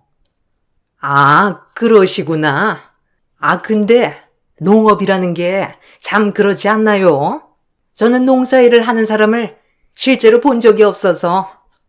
아니, 당신 아버님이 농사꾼이셨는데 뭘 본 적이 없어? 참나, 이 사람도. 그만해요. 그리고 조용히 밥 좀 먹지, 어? 중간중간 시아버지가 시어머니의 언행이 불편하셨는지 어머님을 제지하는 것 같았지만 어머님은 아랑곳하지 않았죠. 농업이 왜요? 저희는 저희가 직접 재배하고 먹고 하는 거에 대해 굉장한 보람을 느끼고 있고요. 저희가 어디 나가서 사회생활을 안 해본 것도 아니고 지금 시골이 좋으니까 시골에 있는 거죠. 약간 지금 말씀하시는 게 공격적이시네요. 어머, 이래서 내가 애초에 이러니까 농사는 안 된다고 한 거야. 알겠니? 한수야, 너 지금 봤지? 내가 참아보려고 해도 참을 수가 없어. 사돈끼리 대화가 돼야지. 이거 원 대화도 안 되다니. 수준 딸려서 정말. 여보, 일어나요. 한수야, 일어나. 두고 보고 있자니 어이가 없었죠. 저에게 사정사정해서 결국 마음을 돌렸더니 상견례장에서 이런 잘난 척을 하고 싶어서 결혼을 진행하자고 한 건가? 라는 생각과 함께 많은 생각이 스쳐 지나갔습니다. 저희 엄마도 보통 분이 아니시기에 망정이지 그런 모습을 보고 있자니 엄마와 아빠에게 너무 죄송스러웠죠. 남자친구 어머니가 저렇게 무례한 발언을 쏟아내자 엄마는 크게 웃으며 남자친구 어머니에게 한마디 하더군요. 어찌나 통쾌하던지 남자친구 어머니도 입이 떡 벌어지는 광경이었죠. 테이블 위에 올려져 있던 빨간 남자친구 어머니의 카드 지갑을 뒤집으며 소리를 치셨어요. 그리고 하나하나 따지기 시작하였습니다. 이 지갑 제가 만든 거네요. 그리고 지금 들고 있는 백도 그렇고 스카프며 다 제가 디자인한 것들이네요. 어차피 제가 만들었던 브랜드는 미씨들 사이에서 유명했던 거니까 뭐. 제가 디자이너 하율이에요. 예명이죠. 몸이 안 좋아 시골에 내려가서 요양 겸 취미 삼아 농사를 하고 있는데 어디 주제 파악 못하고 배운 척 고고한 척이야? 이보세요. 당신네 집안에 우리 딸 시집 안 보내. 그리고 저희 남편은 외교관이었어, 알아? 딸아이한테 듣기로는 시골 출신이라고 들었는데 그 과거를 숨기려고 지금 이렇게 발악하고 있는 꼴을 보니 아주 우습군. 나를 깔보고 싶은데 모든 옷과 가방, 지갑이 다 내가 디자인한 것들이라니 아주 꼴 좋다 정말. 당신 꼴이 얼마나 우스운지 거울 좀 봐. 거치장만 하지 말고 내면을 치장하란 말이야. 제 엄마의 말이 끝나자 남자친구 엄마는 입이 떡 벌어진 채로 말했습니다. 그리고 그럴 리 없다고 악다구니를 써댔죠. 거의 상견례장은 싸늘한 만남이 되었죠. 어찌나 고소하던지. 그리고 엄마의 힘을 등에 업고 저도 한마디 했죠. 아주 그 집을 묵사발을 만들었어요. 아니, 하율이라고요? 당신이? 아니, 믿기지가 않아. 저런 시골 촌뚜기들이. 아니, 한수야, 너는 왜 이런 걸 알아보지도 않고? 이제 몸이 많이 좋아져서 외부 디자인들도 해주고 있는데 참 꼴도 우스워라. 당신 내가 어떤 사람들만 상대했는지 알긴 아는 거야? 알구나 까불어야지. 어디 교수나 불행이가 사회적 지위가 대단한 것처럼 사람들을 깔보길. 그래도 다행이다. 결혼하고 인성을 알았으면 얼마나 땅을 치고 후회했겠니? 당신 같은 집에 우리 딸 절대 못 주지. 우리 딸이 뭐가 아쉽다고? 아줌마, 정신 차려요. 농사일이라고 무시하다가 그렇게 빌고 빌었을 땐 언제고. 지금 와서 천성 나오지? 깔보려면 그 옷이나 벗고 깔봐요. 번데기 앞에서 주름 잡는 것도 아니고. 우리 엄마가 어떤 사람인데. 참나, 어줍잖은 지식으로 나대지 마쇼. 이 말을 남기고 저희는 자리를 떠났습니다. 저희가 떠나자 시어머니는 분을 참지 못하고 거기에 그릇들을 깨부수고 난리가 났더라고요. 그릇들을 깨는 과정에서 피도 보고 난리가 아니었다고 했죠. 아주 피바람이 따로 없었습니다. 상견례가 끝이 나고 남자친구에게 전화가 와 또 그렇게 빌더라고요. 그 집안은 비는 게 특기인지 아주 고가웠습니다.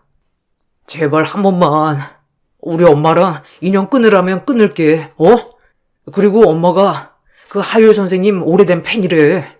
갑자기 은퇴하셔서 궁금했는데 오죽하면 머리부터 발끝까지 그 디자이너 제품이겠어. 제발. 그냥 우리 엄마 무식하다고 생각해. 미안한데 다신 안 봐 너도. 네 엄마를 원망해. 끊을게. 그리고 다른 여자 만나려면 엄마 교육부터 시켜야겠더라. 그럼 안녕. 이 말만을 남기고 전화를 끊고 저희 관계를 마무리 지었습니다. 엄마는 그런 무식한 집에 절대 시집 보낼 수 없다고 말씀하셨고, 아빠도 화를 참느라 혼났다고 하시더라고요. 저도 이상하게 마음도 안 아프고 미련도 없어졌어요. 저희에게 아픔이자 상처인 엄마의 난소함으로 시골 생활을 하시는 부모님을 그런 식으로 폄하하는 인간들과는 말도 섞기 싫거든요. 저희 가족은 그런 일이 있었던가 싶을 정도로 잘 지내고 있어요. 엄마도 차츰차츰 다시 복귀를 하시려고 준비 중이시고요. 물론 무리하지 않는 선에서요.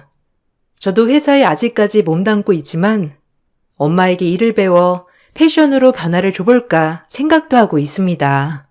늘 새로운 일엔 설렘이 따르는 법이죠. 지금까지 저를 이렇게 자존감 높게 키워주신 엄마 아빠에게도 너무 감사드리는 마음이 가장 크고요. 날씨가 추운데 감기 조심하시고 제 이야기 읽어주셔서 감사드려요. 안녕하세요. 50대 여성입니다.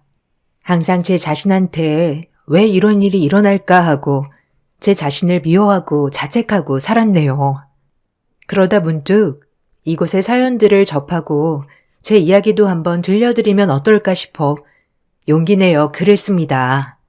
전 여느 평범한 주부들과 마찬가지로 그때 그 시절 이른 나이에 남편을 만났어요. 친정 형제들도 많은 데다 그 집안의 막둥이로 태어나 엄마는 이미 노모이시고 아버지는 일찍 돌아가셨어요. 그렇게 저는 큰언니네 며칠, 작은오빠네 며칠 이렇게 엄마와 함께 돌아다니는 생활을 하고 살았네요. 친정을 원망한 적은 없지만 어린 나이에 안락한 집이 없다는 스트레스가 어마어마했죠. 그렇게 큰언니네 작은오빠네를 전전하고 살면서 성인이 되었어요. 그리고 만난 게 남편입니다. 하루빨리 집 없는 서름에서 벗어나고 싶었어요. 이 남자면 평생을 믿을 만할 수 있겠지라는 생각으로 결혼을 하게 되었습니다. 사실 남편을 많이 믿었다기보다 절 처음 본 순간부터 결혼하기까지 시부모님이 정말 너무 잘 대해주셨어요. 친부모님처럼요. 시부모님 자리가 너무 좋았던지라 그동안 제가 친정집에서 사랑을 받은 날들보다 시부모님에게 사랑을 받은 게 더 컸어요. 그래서 결혼을 결심했던 것도 컸습니다. 너무 좋았거든요. 지금 생각해도 우리 시부모님 같은 분들은 없을 거라 생각이 들어요. 그래서 시부모님이라기보다 제 부모님처럼 모시고 살았습니다. 남편은 철이 많이 없었기 때문에 시부모님은 늘 제 걱정을 먼저 하셨죠. 아이고, 네가 장하다. 우리 영식이랑 살아줘서 너무 고마워. 똑 부러진 너 아니었으면 우리 영식이 어찌 됐을지. 에이, 아니에요. 어머님이 절 항상 좋게 봐주시는 거죠. 전 어머님, 아버님을 영식 씨 덕분에 만났으니까 그것만으로도 너무 좋아요. 그러니까 영식 씨 걱정 그만하셔도 돼요. 저도 어머님, 아버님 안 만났으면 어떻게 됐을지 상상도 하기 싫네요. 난 네 친엄마다. 그렇게 생각해라. 보고만 있어도 아까운 것. 이쁘다 아주. 친엄마처럼 생각해. 나를 시엄마가 아니고. 늘 친정 엄마보다도 가깝게 대해주셨죠. 엄마에게 사랑을 받지 못했던 것은 아니었지만 솔직히 말하면 시어머니의 사랑이 훨씬 더 컸어요. 이렇게 남편까지 착실하면 정말 완벽한 인생이었겠지만 남편은 자애로운 부모님 밑에 철없는 망나니 그 자체였죠. 결혼을 했음에도 시부모님의 재산을 생각하며 일도 제대로 하지 않았어요. 늘 가게에는 외상을 달기 바빴고 일을 하러 나가선 행반치고 들어오는 일이 많았어요. 시부모님은 그런 남편을 못 믿어 하였고 저 역시도 마찬가지였습니다. 그래도 시간이 지나면 남편이 변하겠지, 철이 들겠지라고 생각했어요. 시어머니가 예전부터 물려받았던 재산이 많았기에 남편이 생활비를 벌어다 주지 않아도 생활비 걱정은 하지 않아도 되었거든요. 친정에서는 그런 저에게 복이 터졌다고 누누이 말을 했었죠. 그리고 친정은 저에게 늘 도움을 청하기 일쑤였어요. 수중에 돈 한 푼 없었지만 친정 형제들은 제 수중에 돈이 많은 줄 알았죠. 너는 그래도 시집 잘 간 거야. 어디 김서방 같은 사람 또 있니? 사람이 조금 모자라서 그렇지. 돈 걱정을 하고 살기를 해. 모시는 시부모가 까다롭기를 해. 네가 우리 형제들 중 팔자는 제일 폈다야. 팔자도 타고난 거라던데. 그래서 그런데 네 형부 이번에 300만 원만 있으면 딱 모든 게 해결된다는데 좀 해줄 수 없냐? 내가 너 아니고서야 누구한테 부탁하겠어, 안 그래? 언니, 나 돈 없어. 생활비도 시어머니한테 타서 쓰는데 내가 여윳돈이 어딨어. 미안해. 도와주기 힘들겠네. 너네 형부 교도소 가는 꼴 보고 싶어? 그럼 이 어린애들은 어쩌라고? 너 정말 이렇게 모른 척 할 거야? 너무한다.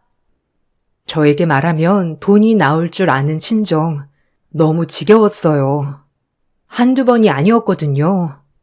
크게 돈 사고를 치신 형부 때문에 애원하는 언니를 보고 있자니 외면하기도 그렇고 돈은 없고 저 역시도 마음이 답답했죠. 이런 얘기를 신랑한테 의논하자니 남편은 정말 믿을 만한 구석이라곤 없는 남자였고요. 그저 사고만 안 치면 다행이었죠. 하지만 남편이었기에 얘기했어요. 둘째 언니가 급하게 300만 원만 꺼달라고 하는데 혹시 여윳돈 좀 있어? 형부가 큰 사고 치셨나 봐. 자기 돈 없지? 내가 돈이 어딨냐? 너네 집은 하여간 뭐 도움 주는 건 없어도 민폐는 끼치지 말아야지. 네가 알아서 해. 나한테 얘기하지 말고. 민폐라고 했어? 말을 어떻게 그런 식으로 해? 그냥 필요하니까 좀 꺼달라는 건데 남도 꺼주면서 가족인데 말을 그렇게 해야 해? 가족? 너네 가족이 가족이냐? 잘린 식구 주렁주렁. 그때 내가 너한테 첫눈에 반하지만 않았어도. 아유, 내 화근이다. 남편은 역시나 돈이 없다고 하였어요. 돈을 기대한 건 아니었고 그냥 내 마음의 위로나 바랬던 건데 역시나였습니다. 더 이상 대화를 하면 큰 싸움이 날 것 같아 중단했죠. 남편은 외동으로 자랐기에 더욱더 이해하지 못하는 것 같았어요. 하루하루 둘째 언니네 집이 걱정되어 저도 모르게 웃지도 않는 나날들이었어요. 어디서 300을 융통하지 이런 생각도 하고요. 하지만 이런 제 모습을 보니 시어머니는 단번에 알아채셨습니다. 제 근심을 말이에요. 지금 생각해도 너무 감사하네요. 아기, 무슨 일 있냐? 표정이 어둡다. 혹시 뭐 나한테 할 얘기는 없고? 고민 있으면 다 털어놔 보렴, 어? 아니에요, 어머니. 요새 좀 어지러워서 그랬나 봐요. 어머니 신경 쓰지 않으셔도 돼요. 제가 너무 신경 쓰이게 했죠? 죄송해요. 어지러워서 그런 게 아닌데 뭐. 얼른 얘기해봐. 나한테 얘기 못할 게 뭐가 있냐? 친정엄마라고 생각해, 어? 절대 어머님한테는 말을 하지 않으려고 했지만 말씀드렸어요. 그리고 눈물이 터져 나왔습니다.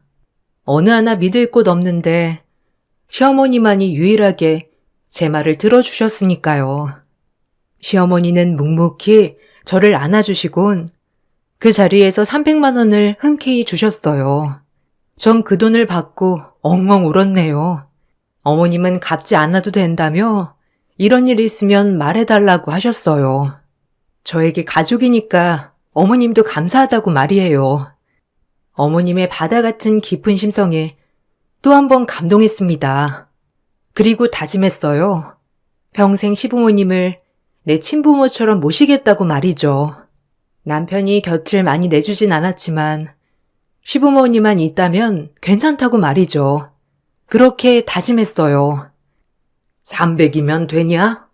혹시 더 필요한 건 아니고? 이런 일이 있으면 앞으로 숨기지 말고 말해. 알겠지? 엄마 속상하다. 감사해요, 어머님.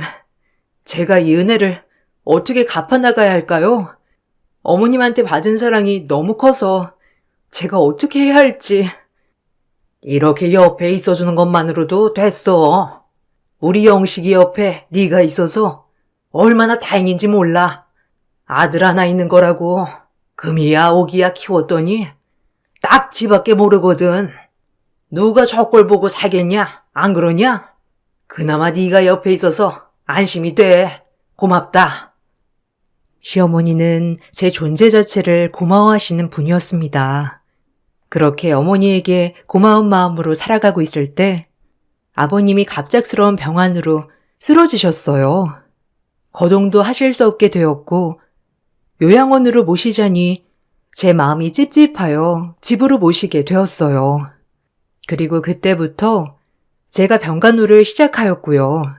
어머님은 간병인을 모시자고 하였지만 아버님 어머님께 받은 사랑 조금이라도 보답해드리고 싶어 가시는 동안 제가 지극히 모시고 싶었네요. 전 그렇게 병간호를 하기 시작했어요. 몸도 안 좋아지셨는데 치매까지 온 아버님을 케어하는 건 쉽지 않았지만 그래도 제 친정 아버님이라고 생각하며 모셨습니다. 그렇게 병간호에 열중하고 있을 때 제 남편은 점점 밖으로 나돌기 시작했어요. 그리고 그 슬픔은 고스란히 제 몫이 되었죠. 남몰래 눈물을 삼켰어요. 어젠 왜 안 들어왔어? 요즘 외박이 잦은 거 아니야? 아버님 몸도 안 좋으신데 어쩜 그리 밖으로만 나돌아? 내 말이 틀려? 짱알짱알 대지 마라. 네가 남자들 사업에 대해서 뭘 알아? 그래도 남자가 뭐라도 해야지. 집에 재산이 있겠다. 돈 대줄 부모가 있는데 어떻게 가만히 있어? 아무것도 모르면 넌 그냥 가만히 있어. 왈가왈부하지 말고 돈 대줄 거 아니면. 무슨 말이 그래? 지금 하고 있는 사업이 어떤 종류인지는 내가 알아야지. 자기 돈 날린 게 어디 한두 번이야? 아무리 어머님이 돈을 다 대주신다고 하지만 그래도 제대로 해야 할 거 아냐. 아들 하나인데 어머님 마음이 어떻겠어? 그러니까 정신 좀 차려. 지금 아버님 몸도 안 좋으셔. 너보다 내가 우리 엄마 아빠 더 잘 챙겨 알아? 그래봤자 네가 며느리지 뭐 별거 있냐? 넌 남이야. 그냥 집에서 아버지나 잘 모셔. 내가 미쳤지. 당신 같은 남자 뭐 볼 거 있다고 결혼을 하다니. 어머님 아버님 아니었으면 넌 진짜 바로 이혼감이야. 알아? 남편은 제가 저렇게 말을 해도 늘 무시하였죠. 항상 바깥 생활을 중시하던 남편이었기에 아버님이 아프셔도 신경 쓰지 않았어요. 그런 저는 남편이 밖으로 돌았지만 아버님을 모셨어요. 그런 저에게 어머님은 정말 미안해 하셨지만 그동안 주신 사랑이 너무 컸기에 당연한 도리라고 생각했고요. 그렇게 아버님의 대소변까지 받아내며 병간호를 했습니다. 그리고 아버님은 제 손에서 눈을 감으셨죠. 친정 아버지가 돌아가신 것만큼 슬펐어요. 그리고 어머님은 저에게 또 한 번 고마워하셨고요. 고맙다, 애미야. 네가 잘 모셔준 덕분에 네 아버지 집에서 편하게 쉬다 돌아가셨어. 요양원에 있었으면 그 차가운 데서 가족들도 다 못 보고 돌아가셨을 텐데 돌아가신 순간까지 네가 옆에 있어줘서 얼마나 든든한지 고맙다 정말. 아니에요 어머님. 제가 할 도리를 한걸요. 이제 어머님도 제가 잘 모실게요. 그러니까 걱정 마세요 어머님. 어머님은 저에게 고맙다고 하였고 저 역시도 마찬가지로 어머님께 늘 고마운 마음이었습니다. 아버님이 돌아가시고 시간이 지난 뒤 저는 임신을 하였어요. 그리고 멋진 사내 아이를 낳았고요. 시어머니는 몸조리조차도 친정 어머니만큼 해주셨네요. 덕분에 아들을 낳고 산후조리는 확실하게 하였죠. 아이를 낳아 이제 남편이 조금 제정신을 차리나 싶었지만 역시나 아이가 있어도 남편은 밖으로 나돌았어요. 이젠 사업뿐만 아니라 여자도 만나는 것 같았어요. 매일 저녁엔 술 냄새에 와이셔츠에 여자 화장품을 묻혀놓은 일도 허다했죠. 시어머님 모시고 살면서 더 이상 큰 소리를 내면 안 될 것 같아 많이 참았지만 이젠 한 아이 아빠, 가장으로서 그렇게 살면 안 될 것 같았어요. 그래서 더욱더 다그쳤고 저희 그런 모습에 남편은 더 밖으로 돌았죠. 이 화장품 묻은 옷 뭐야? 하다하다 바람도 피우니? 아니 여자가 없을 수 없지. 그렇게 돈을 펑펑 써대고 다니는데 안 그래? 남자가 사업을 하다 보면 좀 여자도 만날 수 있는 거지. 집에서 노는 네가 뭘 알아? 네가 뭐 아는 게 있냐? 뭐? 지금 당신이 잘했다는 거야? 우리 이제 민철이도 있잖아. 당신 정말 정신 차려야 해. 언제까지 어머니가 건강하실 것 같아? 정말 재산 말아먹으려고 작정했어? 벌어오는 돈은 없는데 써대는 돈은 많고 여자나 만나고 다니고 애가 뭘 배우겠어? 이게 진짜 선 넘네? 오갈 데도 없는 거 불쌍해서 얼굴 하나 믿고 결혼해줬더니 나를 훈계해 네가? 뭐? 나한테 할 말이 그게 다니? 여태껏 너랑 결혼해서 아버님, 어머님 말고는 당신 때문에 행복한 적 단 한 번도 없었어. 결혼해서 집에서 최대한 당신 내조에 어머님, 아버님 최대한으로 모셨고 아이도 낳았어. 이런 내가 당신한테 이렇게 할 말도 못해? 말을 말자. 무식한 너랑은. 솔직히 너랑은 대화가 안 돼. 그리고 너를 보면 영감도 안 떠오르고. 사업가는 영감이 생명인데. 남편에게 상처받고 하염없이 울고 있을 때도 절 달래준 건 시어머니였어요. 시어머니는 남편의 모든 것을 본인이 잘못했다고 하였죠. 전 그런 시어머니에게 더욱더 투정을 부렸고요.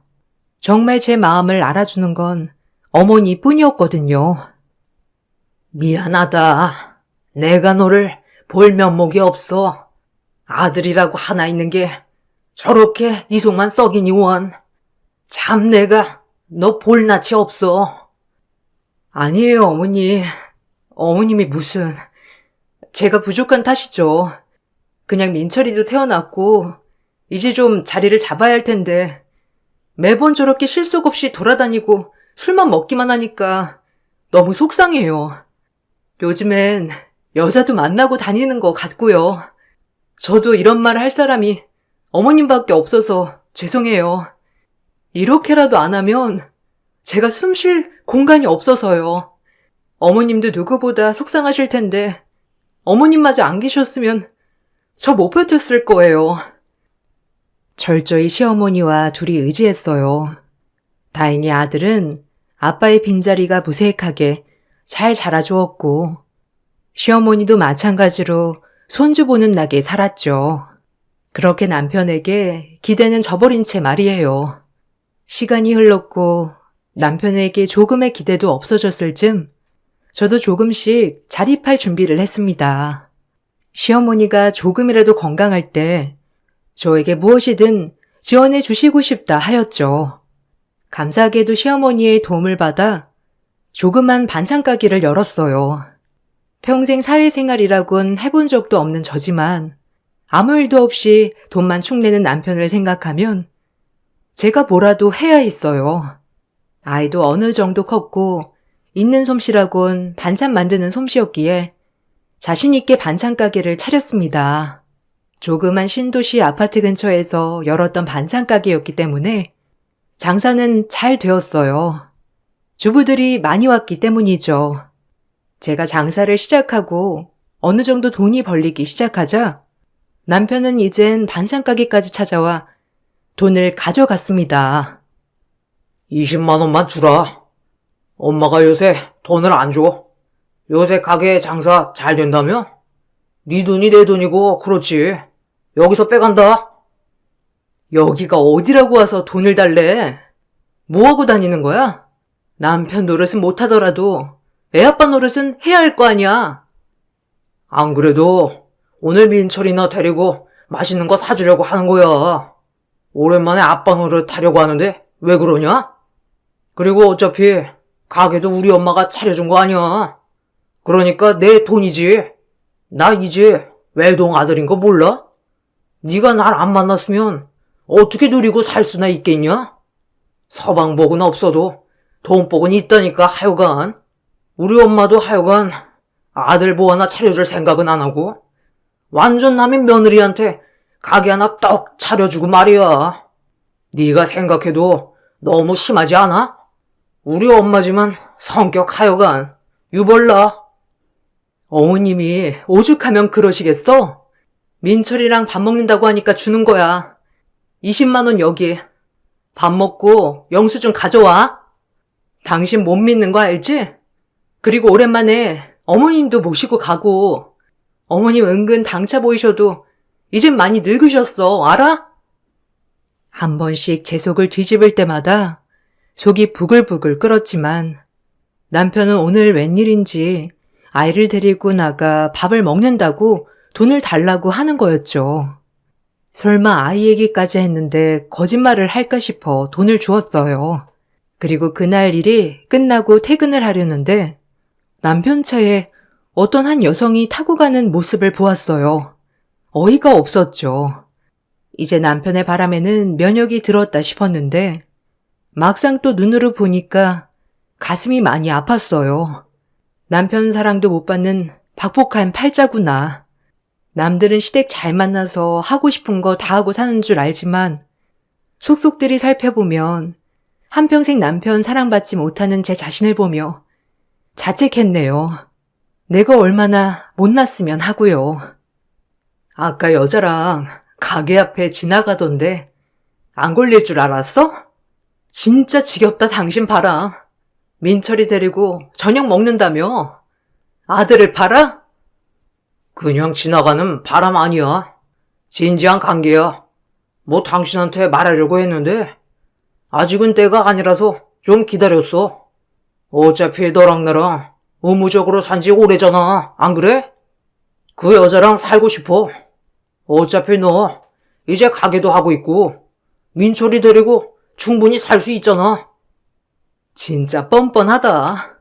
바람은 당신이 펴놓고 나보고 지금 이 집에서 나가달라는 거야? 절대 그렇게는 못해. 민철이는 생각은 안 해?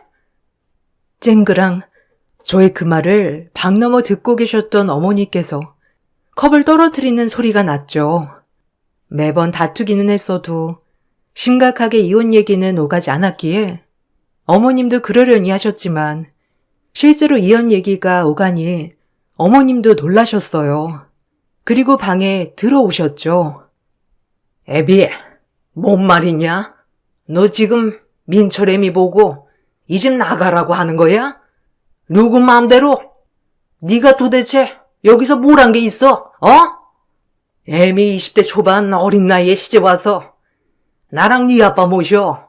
네 아빠 평수발 다 들고 이제서야 민철이 하나 잘 키워보겠다고 매일 반찬 냄새 맡아가며 뼈 빠지게 일하는데 네가 어떻게 애미한테 그런 말을 해? 내 배로 나왔지만 네가 사람이냐? 어? 아 엄마, 아들은 저예요. 그만하세요. 이제 아들도 행복하게 살고 싶다고요. 아들이 행복이 중요하지 않아요, 엄마? 뭐? 행복? 말이면 단 줄 알아? 그동안 하고 싶은 거 다 하고 살았잖아. 아니야? 근데 이제 와서 나보고 이 집을 나가달라고? 내 눈에 흙이 들어와도 안 된다. 이혼은 정신 차려 이 녀석아. 언제쯤 정신 차릴래? 어? 이제 이 아빠 돼가지고 아유. 어머님은 충격을 받으셨는지 그 자리에서 쓰러지셨어요. 남편과 저는 놀란 나머지 얼른 어머님을 모시고 병원으로 향했죠. 병원에서는 어머님 연세도 있고 하셔서 충격받아 쓰러지신 거라고 했어요. 어머님을 퇴원시켜 집으로 모신 뒤 이렇게 쓰러지게 한 게 제 잘못인 것 같아 하염없이 후회만 밀려왔습니다. 남편은 어머니가 쓰러지자 이때다 싶었는지 재산을 차지할 생각만 했어요. 어머님, 죄송해요. 제가 괜히 어머니한테 못 볼 꼴을 보여드려서 제가 참았어야 했는데 다 제 잘못이에요. 아니다. 내가 미안하다. 평생 이 집에 시집와서 몸 바쳐 시합의 병간호해. 나 모셔. 쉬운 일이 아니었을 텐데 내 욕심에 너를 붙잡아만 뒀어. 평생 철없는 남편이랑 사느라 속상했지? 내가 너한테는 미안하다는 말밖에 할 말이 없다. 아휴. 오히려 시어머니께서 저에게 미안하다며 우셨어요. 그리고 그렇게 어머님이 몸져 누운 시간이 길어질수록 남편은 점점 더 정신을 못 차렸습니다. 이젠 집에 그 상간녀도 들이기 시작했어요. 인근의 말에 들리기로는 민철 아빠가 요새 어느 외간 여자랑 그렇게 쏘다니고 건물도 보러 다니고 펜트하우스도 보러 다니는 둥 아주 신이 났다는 거였어요. 정말 인간 같지도 않았네요. 자기 엄마는 지금 몸져 누워있는데 연애에 사치에 하고 싶은 것을 다 하고 다니다뇨. 정말 괘씸했습니다. 평생 나에게 행복이란 걸 안겨주지도 않은 인간 같지도 않은 인간을 어찌해야 할까 고민만 하였죠. 하지만 아이에게 혼란을 가중시키고 싶지 않았기에 지금은 참았습니다. 하지만 남편은 제가 참는 거와는 무색하게 점점 도를 넘더군요. 대놓고 저에게 나가라는 뉘앙스를 풍기며 말이죠. 엄마 저렇게 됐는데 내가 너랑 살 이유가 있겠냐? 너 하나 끔찍이 여기시는 엄마인데 이제 엄마 돌아가시면 난 너랑 살 이유 없어. 알아? 엄마도 이제 곧 돌아가실 거고 너 살 길 알아서 나가 찾아. 설마 우리 집 재산 다 많은 건 아니지? 미친놈. 네가 인간이니? 너네 엄마 저렇게 몸져 누워있는 모습을 보고도 그렇게 돌아다니고 싶어? 그러고도 네가 민철이 아빠야? 민철이 핑계 좀 대지 마. 그 핑계 대서 어쨌든 이 집에서 한 자리 차지해보고 싶은 거 아니었어? 너 그거 하나 때문에 버틴 거잖아. 뭐 눈엔 뭐만 보인다더니 내가 너랑 똑같은 놈으로 보이니? 이 인간 말종아? 어머님만 아니면 너 내가 진짜 가만 안 뒀어. 남편과 대화를 하고 나면 제 마음은 칼날이 비수가 되어 꽂히는 것만 같았어요. 어쩜 저렇게 이기적인 인간인지 누워 계신 어머님이 불쌍했죠. 어머님은 그런 남편의 망나니 짓을 보면서 눈물만 훔칠 뿐이었어요. 자식복도 지질이 없는 어머님. 그리고 남편은 어머님이 슬퍼하시든지 말든지 그 상간녀와 붙어 다니면서 같이 살 집을 알아보았죠. 한순간에 불장난인 줄 알았던 그 바람이 우리 집의 대혼란을 야기할 줄 누가 알았겠어요. 정말 뻔뻔한 사람이었어요. 어머님은 모든 걸 아시고 더 이상 말씀도 없으셨습니다. 본인의 몸이 너무 노쇠해진 탓인지 예전의 기량도 안 나오셨거든요. 어머님이 참으로 안타까웠죠. 이혼도장 찍으라니까. 어차피 엄마 곧이야 이제. 엄마 돌아가시면 알아서 찍어야 할 텐데 왜 이렇게 버틴겨? 그 반찬 가게라도 지키고 싶으면 도장 찍어. 그리고 민철이도 네가 키우던지. 어차피 헐몸이어야 새 출발하기도 편하지. 뻔뻔하긴 짝이 없는 놈. 이혼은 내가 알아서 할 거야. 그러니까 네 입에서 뻔뻔하게 꺼내지 마. 평생 불륜남녀 소리 듣기 싫으면. 이젠 진짜 너랑 살 이유가 없다. 나도 내 행복 찾아야지. 우리 예쁜이랑 살 집도 알아봤어 이미. 넌 그냥 몸만 나가면 돼. 어차피 이 집에서 누렸던 것들 다 우리 엄마 덕에 누리고 산 거 아니야? 그러니까 그냥 몸만 나가. 내가 할 말은 이거야. 전하의 배은망덕한 놈. 한평생 언제 정신 차리려나 했는데 이젠 너한텐 기대도 없다. 아들 하나 있는 거라고 언제쯤 괜찮아질까? 이제는 좀 철들었나 기다린 세월만 한평생이다. 내가 죽어서도 애미한테 미안해서 어떻게 눈을 감어? 네가 사람이야?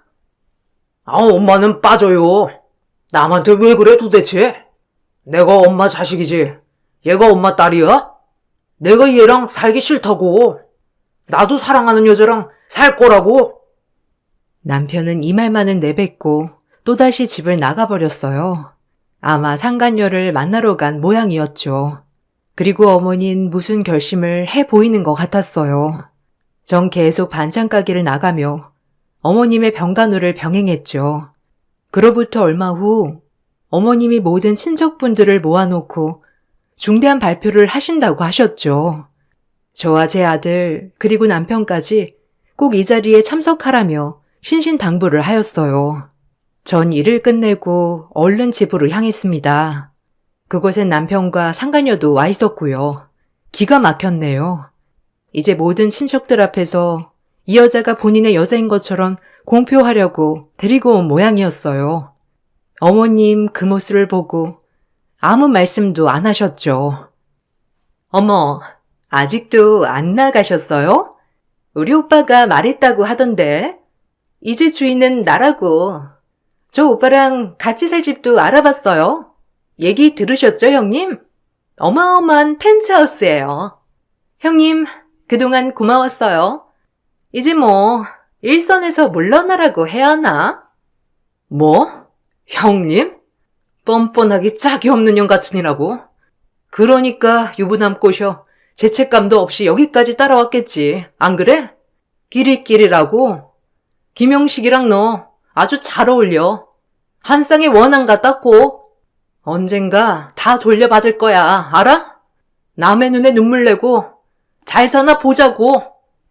친척들은 웅성웅성 그 상간녀와 남편 그리고 저를 보고 쑥덕거렸습니다. 아주 정말 별 광경이었죠. 전 혹여나 아들이 상처받을까 아들을 방으로 올려보낸 뒤 그 자리에 앉았어요. 그리고 어머님은 입을 떼셨죠. 그 이야기는 아주 놀라울 만한 이야기였네요. 내가 생각을 해봤어. 그동안 내가 어떻게 살아왔는지. 여기 있는 모든 사람은 다 알 거예요.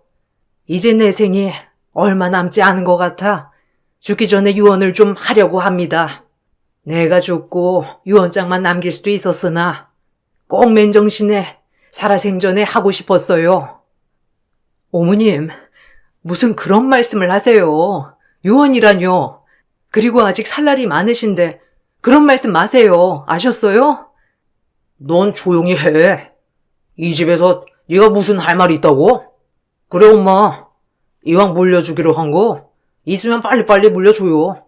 어차피 줄 거 지금 주면 좋잖아. 안 그래요? 이제서야 우리 엄마가 내 말뜻을 잘 알아들으셨네. 고마워요 엄마. 내가 이제 잘 모실게. 시어머니의 말이 떨어지기도 전에 넙죽 감사하다는 남편을 보며 착잡했습니다. 언젠가 이혼은 해야겠지만 정말 때가 다 된 것 같았거든요. 하나밖에 없는 아들, 이제라도 사랑하는 여자랑 같이 살게 하려고 하시나 보다 했어요. 어머님이 어떤 말씀을 하시던지 그냥 저는 받아들일 준비를 했습니다. 전 어머님의 사랑을 평생 받았으니 그걸로 되었다 싶었죠. 어머님이 무슨 말을 하더라도 겸허히 받아들일 준비를 하였어요. 그것이 어머님 마음을 편하게 할 수 있다면요. 넌 내가 빨리 죽기를 바라는구나. 아들 하나 있는 거라고 이렇게밖에 못 키운 다 내 불찰이다. 그저 오냐 오냐. 언젠간 철들겠지. 조금은 나아지겠지 한 게 벌써 51년이니. 다 내 죄가 커서 그렇다. 애미야, 미안했다. 그리고 내가 할 말은 건물 땅 할 거 없이 모든 현금 재산 70억을 우리 민철이랑 애미한테 물려줄 거다. 그리고 너랑 저 환양녀는 당장 나가. 이제 내 아들 아니야. 여기 있는 모든 사람들 다 들으세요. 김영식은 이제 내 아들 아닙니다. 오로지 내 자식은 며느리 이순이와 김민철이에요. 모든 재산은 민철이랑 애미한테로 갈 거고요. 이미 변호사 통해 공증을 다 받아놓은 상태예요. 그러니까 모두들 그렇게 알고 계세요. 시어머니의 말이 떨어지기 무섭게 친척들은 웅성웅성 난리가 났죠. 저조차도 어안이 벙벙했습니다. 남편에겐 한 푼도 물려주지 않는다고 말이에요. 그 말이 끝나기가 무섭게 상간녀는 남편에게 소리를 질러댔죠. 정말 우악스럽기 짝이 없었어요. 이게 뭔 소리야? 오빠, 제 상상 속 다 오빠가 받는 거 아니었어? 내가 못 살아 정말. 그럼 땡전 한 푼 없는 그지였잖아. 그 말이 끝나고 남편의 뺨을 날리는 상간녀. 보고 있는데 어찌나 우습고 속이 시원하던지 악역들의 말로였죠.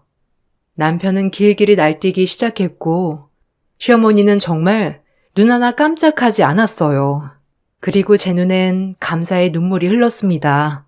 아무것도 없는 며느리 예쁜 사랑으로 받아주시고 한평생 아들보다도 저를 더 위해주셨던 어머니. 정말 뭐라 말을 할 수가 없었습니다. 엄마, 제정신이야? 노막 난 거 아니야? 아니, 이거 정신감정 받아봐야 하는 거 아니냐고? 어떻게 생판남한테 재산을 줘? 난 속았어. 오빠한테 완전히 속았다고. 내 인생 책임져. 다음 달에 결혼할 거라고 다 말해놨는데 거지랑 어떻게 결혼을 해? 닥쳐라. 너 이제 내 자식도 아니야. 내가 죽든지 말든지 아주 내 재산 탕진할 생각이나 하고 다니고 그게 내 자식이라고 할 수 있어? 한평생 민철어미한테 봉양받고 살았다. 네 아비 마지막 하는 순간까지도 민철애미가 걷었어, 알아?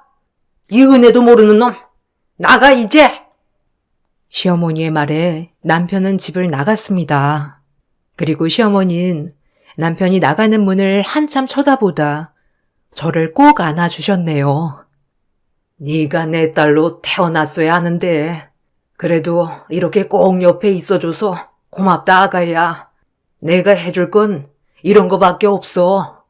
아들 교육 잘못 시켜 평생을 마음 아파 지냈지? 내가 하느라고 했는데 혹시나 네 마음에 상처되지 않았을까 늘 걱정했다. 항상 고맙고 미안하다, 애미야. 그리고 우리 민철이 예쁘게 키워줘서 너무 고마워. 어머니의 사랑을 제일 받은 건 저예요.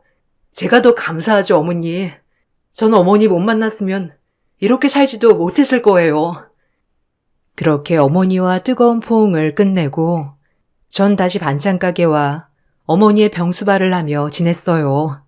그리고 얼마 가지 않아 시어머니는 돌아가셨습니다. 역시나 제가 임종을 맞이했네요. 어머님은 마지막까지 제 걱정을 하시다 돌아가셨고요. 남편은 장례식장에 와서 많이 울긴 울더군요. 어머니가 돌아가시고 전 바로 남편에게 이혼 소송을 걸었습니다. 남편은 재산 때문에 절대 이혼을 못하겠다고 길길이 날뛰었지만 더 이상은 부부로 살고 싶지 않았기 때문이죠.